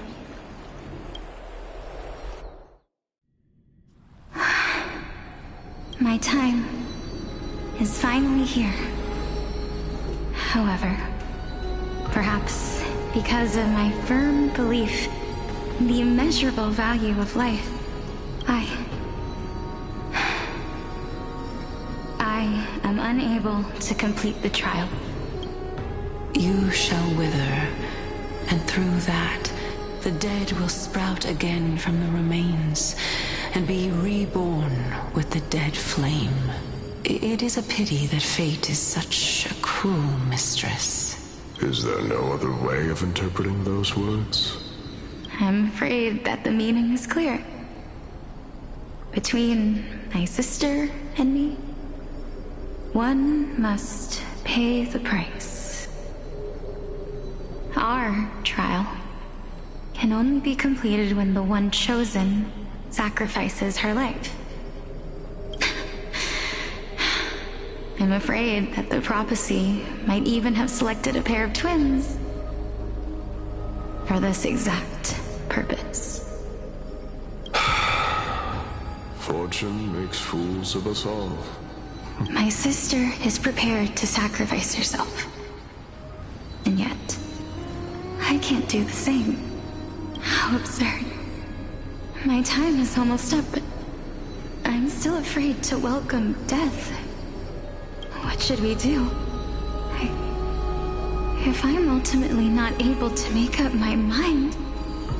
Since Chaos is willing to guide all of us and leave this trial to the end, there is still plenty of time for you to ponder.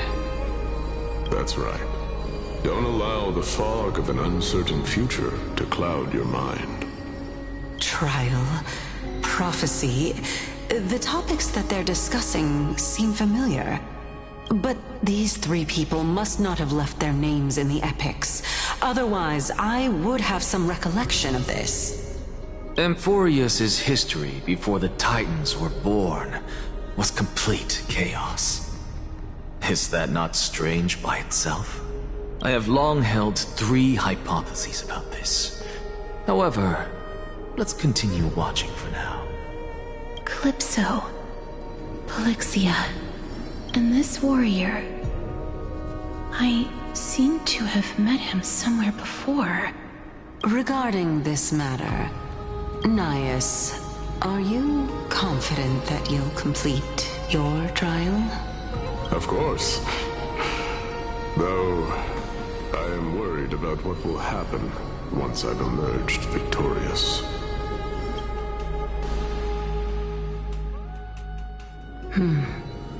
Looks like you have made up your mind. Yes, this is the safest course of action. Completely separating courage, honor, tenacity, sacrifice, and reason. You really know how to make things difficult. Please, young lady, witness my fall and demise. Lady Calypso, you shall host the soul-rending ceremony.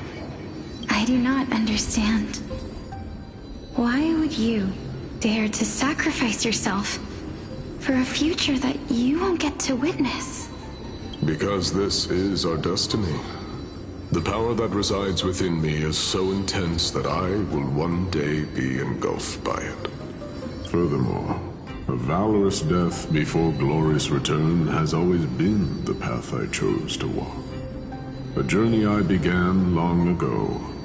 If your sister or Chaos were in my position, I believe they would make the same choice as well.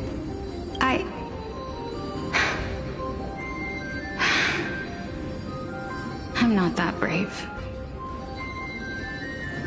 I don't know how I'm supposed to face such a serious affair. Despite being Death's chosen one, it seems you still don't know how to face it.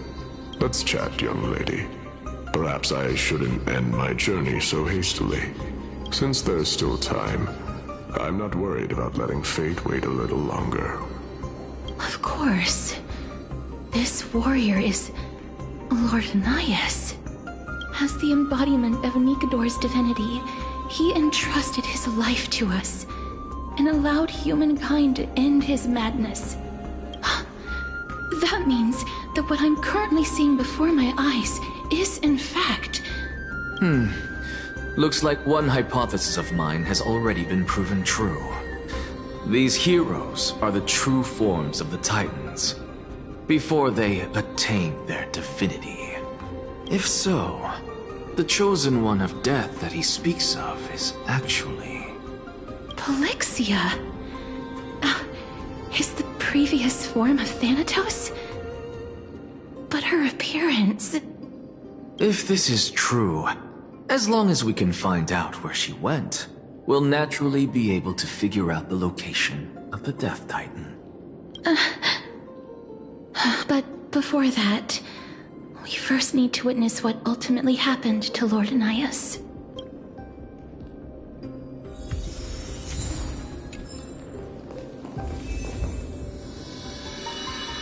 Nikador's courage is a testament that they have never once retreated from a battle. I've heard that these words are still engraved in castrum. It didn't occur to me that they were actually part of an alchemical formula.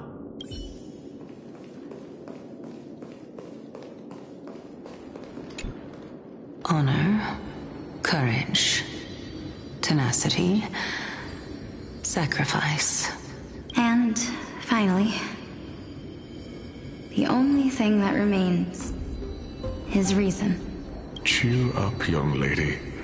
There is no need to shed tears over a glorious death. All farewells in this world are sorrowful, Lord Nias. No, young lady. As a warrior, I have witnessed too many bitter deaths. But now, all I feel is peace. I did not know until this moment that mortals could live their lives in such a way. Although only a sliver of your soul remains, you remain so optimistic. Or maybe the truth is that you aren't able to feel sorrow anymore. To be honest, I don't know either. But I am certain of one thing. This is not an acceptance of death nor apathy toward it. It's not even a feeling of despair. I am just enjoying what remains of my life to the fullest. Enjoying? Indeed. Along this journey that we've taken together, not only have I changed the world, I myself have also changed in the process. And now I have reached the journey's end. When I look back and see the grand epic that I've personally written, how could I not revel in that fact? But when you depart the mortal realm, won't all of your accomplishments be reduced to nothing? Separation and death are two sides of the same coin. Reconciling this doesn't come easily for a mortal. Finally, let me recount to you a story of mine, young lady. The first time I returned from the battlefield, I felt extremely hollow. The calamity had devoured everybody on the battlefield but me. When I returned to the city alone, the citizens held a banquet for me that was far from pleasant. I felt as though I was still on the battlefield, and the person who had returned was nothing but an empty shell. It was late into the night by the time the banquet ended. My head still reeling, I returned alone to the barracks. On the way back, I encountered someone. It was a crazed scholar looking at the night sky and muttering to himself by the side of the road. Although I tripped over him and fell, I wasn't angry in the slightest. And maybe because I saw myself in him, I inexplicably asked him a question. Do you think that it'd be better if we just died on the roadside like a couple of stray dogs? To my surprise, he shrugged his shoulders and sighed. How does someone who is currently experiencing death, dying and living, afford the same amount of bliss? Now please, go away and don't block my starlight. Are you trying to say that there is no difference between living and dying? For they are both journeys that lead toward death? That's exactly what life is, and death is, but a scale to measure how valuable the journey was. Journeys and epics are only glorious and magnificent because all things eventually fade to dust. Therefore, young lady, don't detest your fate. Instead, willingly and respectfully embrace it. The embodiment of strife telling me about the majesty of the world. Indeed. I believe that when the fated moment eventually arrives, you will be able to understand my words. It is time for me to knock on death's door. I will set up a long table at the end of the road and humbly await your arrival.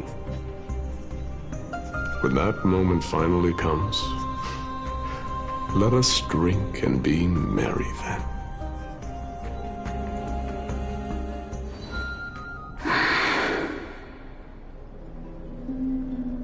I knew this day would eventually come.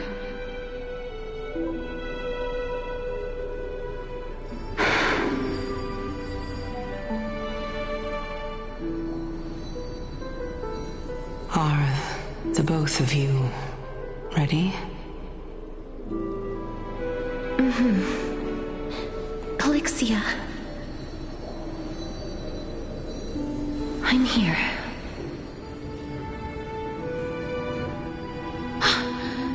What? This... This is quite interesting indeed. Is this... Calixia's sister? Is it... me?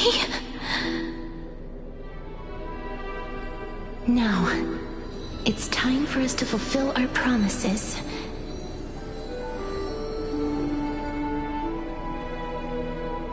Are you afraid?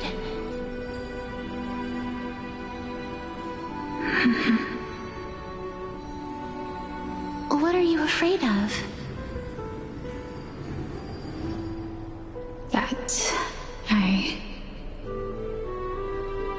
be able to do it.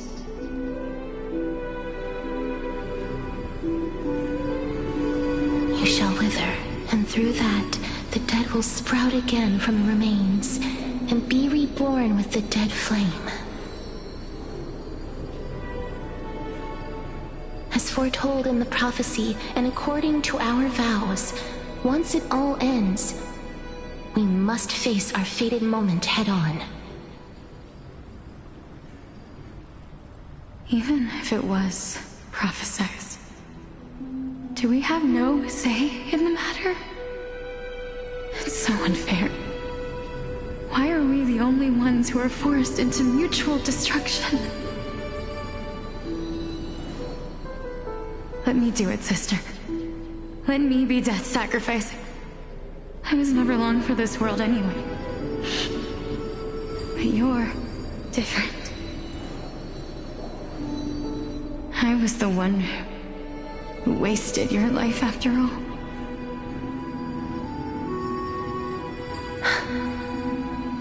You're wrong, Polixia.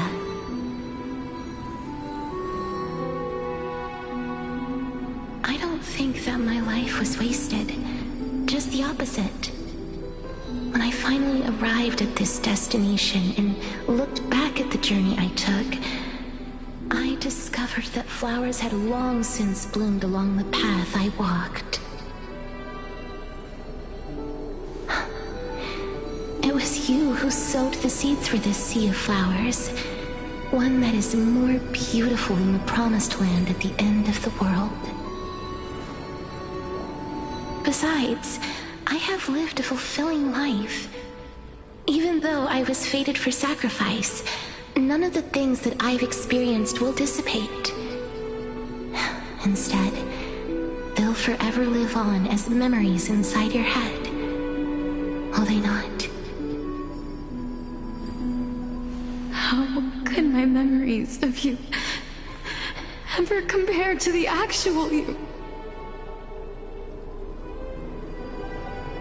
Well then, tell me. What exactly are we?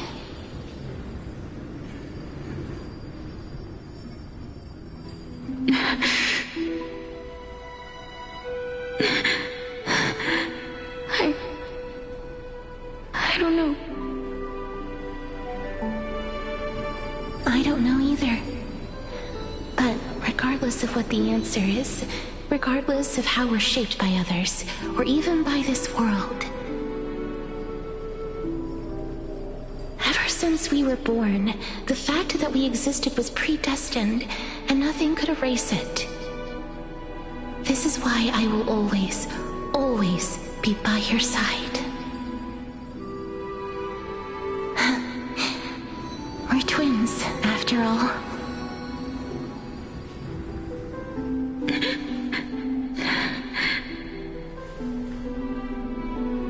All right, my dear Polixia.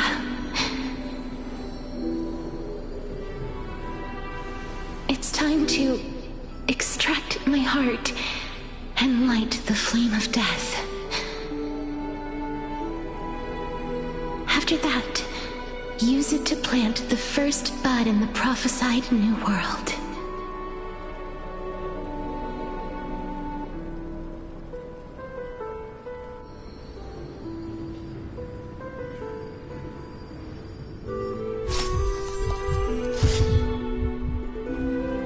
If I imparted my knowledge of the art of alchemy to you,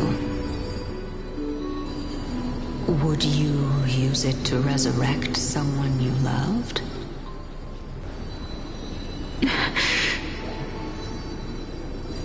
Death is inevitable. In the days to come, I am certain that someone whom I cherish deeply will leave me for good. If such a mighty power really existed, I think I would use it without hesitation. Even now, my answer remains the same. This is why, sister, I promise you, in the prophesized new world, I shall plant the first bud on your behalf. Go now. Return to the ocean and grant you a second life. The living beings on this earth shall respond to my call and lead you to the sacred daylight. Remember, do not look back on the land of the dead, and do not stop moving. In the new world promised by the prophecy, march toward your new life. As for the price of our equivalent exchange, let me be the one to pay it.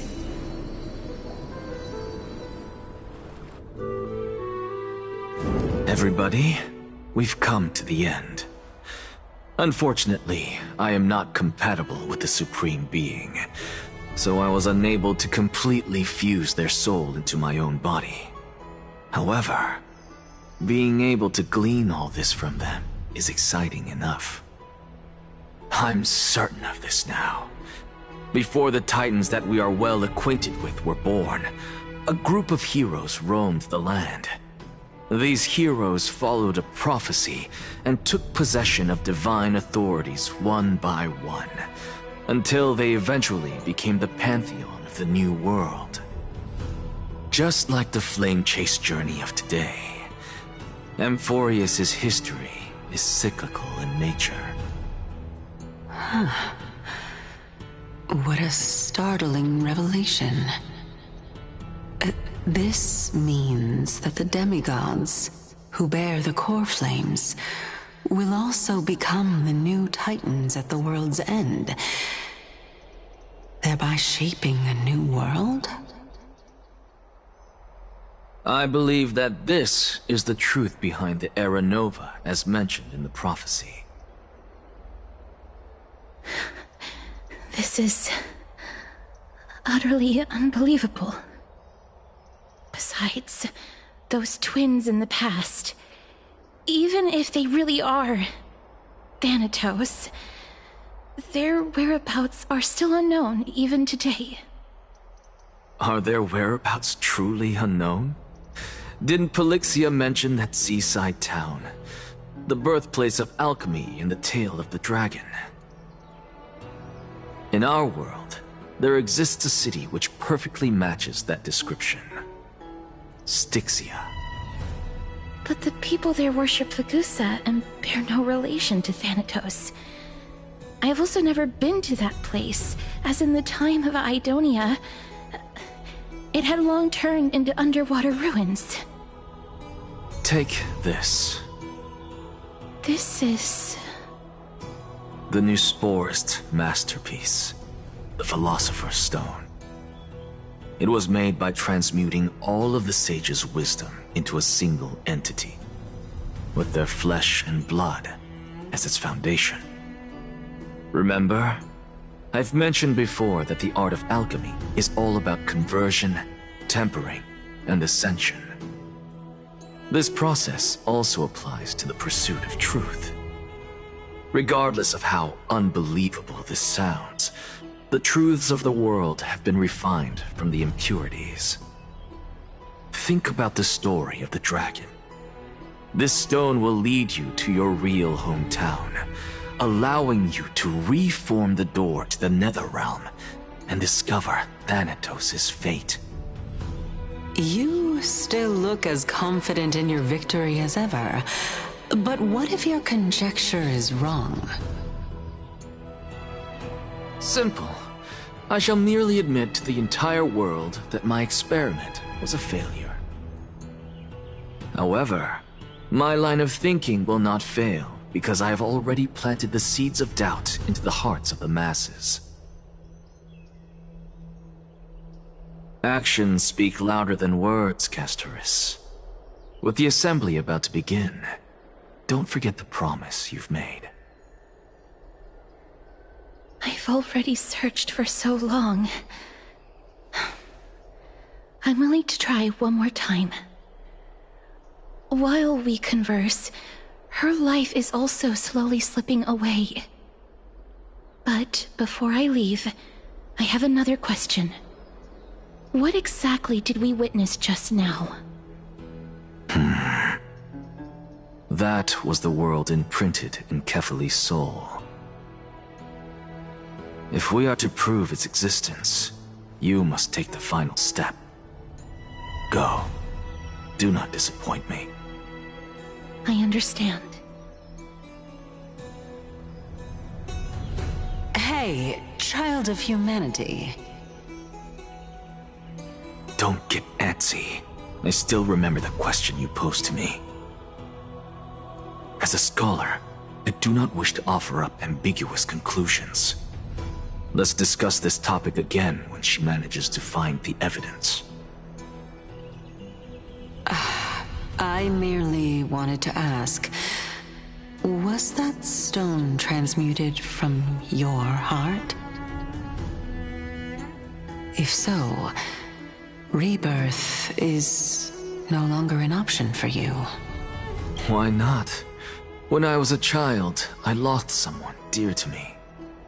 When I was a teenager, I lost my faith. A while back, although you saved my life, I also lost my soul in the process. Now I'm merely forsaking my body. What's the big deal? Why are you always finding ways to die? Isn't it good to be alive? This is but a necessary sacrifice on my path to transform into the purest of them all. Can someone who's dead even claim to be the purest of them all? Furthermore, if your hypothesis is proven correct, does it not just confirm that the myths are true, and thereby invalidate all your theories? No, it's just the opposite. If my hypothesis is correct, it means that I can actually ascend to godhood and reshape this absurd world that you all have created.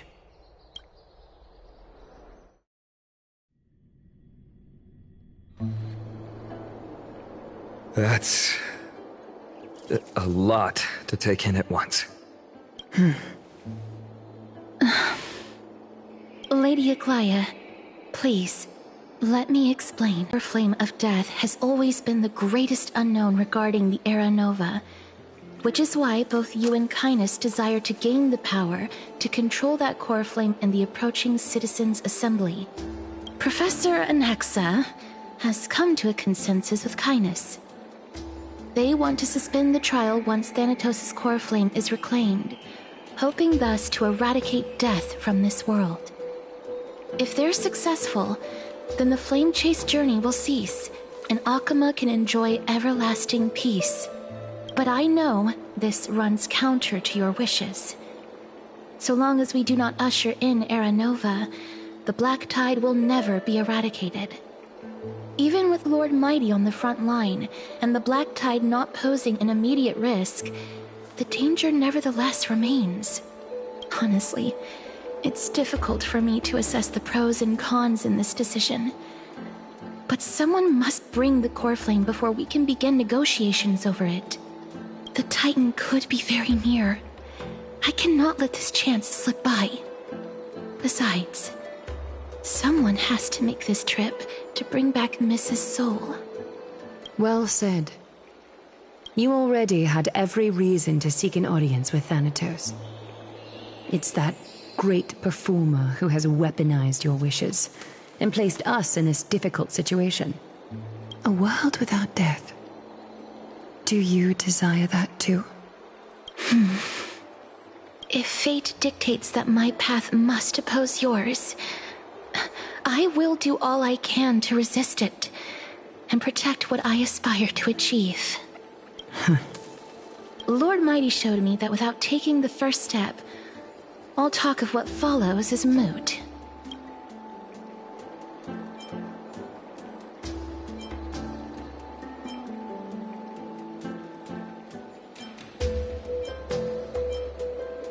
I am not going to punish her for that.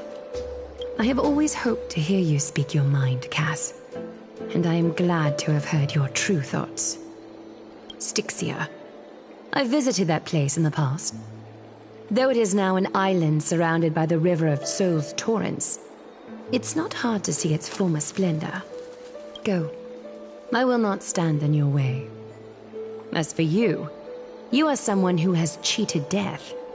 I believe you have more than enough reason to make the trip with Castorice and meet the god of death himself. Castorice, I too look forward to your journey. I wonder what kinds of new interpretations your completed story will bring to the Flame Chase journey. Thank you, Lady Eclia. I hate to put a damper on this heartwarming moment, but if Styxia is now an island surrounded by the river of Soul's torrents, then how do we find a way in? Lady Treby is probably... The answer is quite simple. In the myths, Zagreus once made the domain of the dead their treasure vault. That is to say, they could enter and leave the nether realm as they pleased.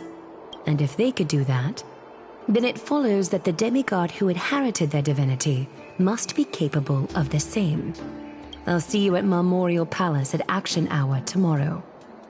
Cypher shall be your guide to finding that ancient city.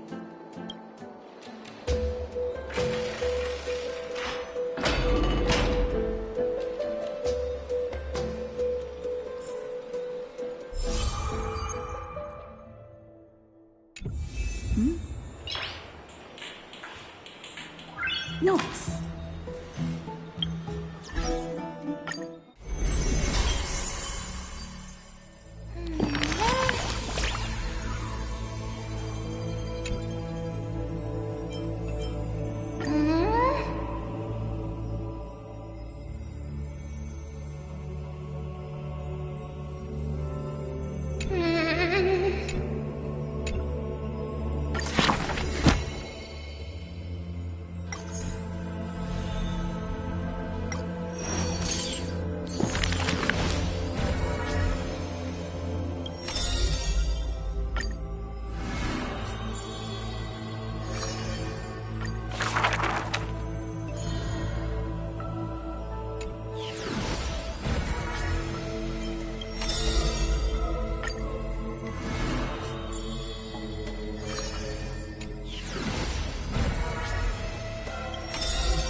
Mem.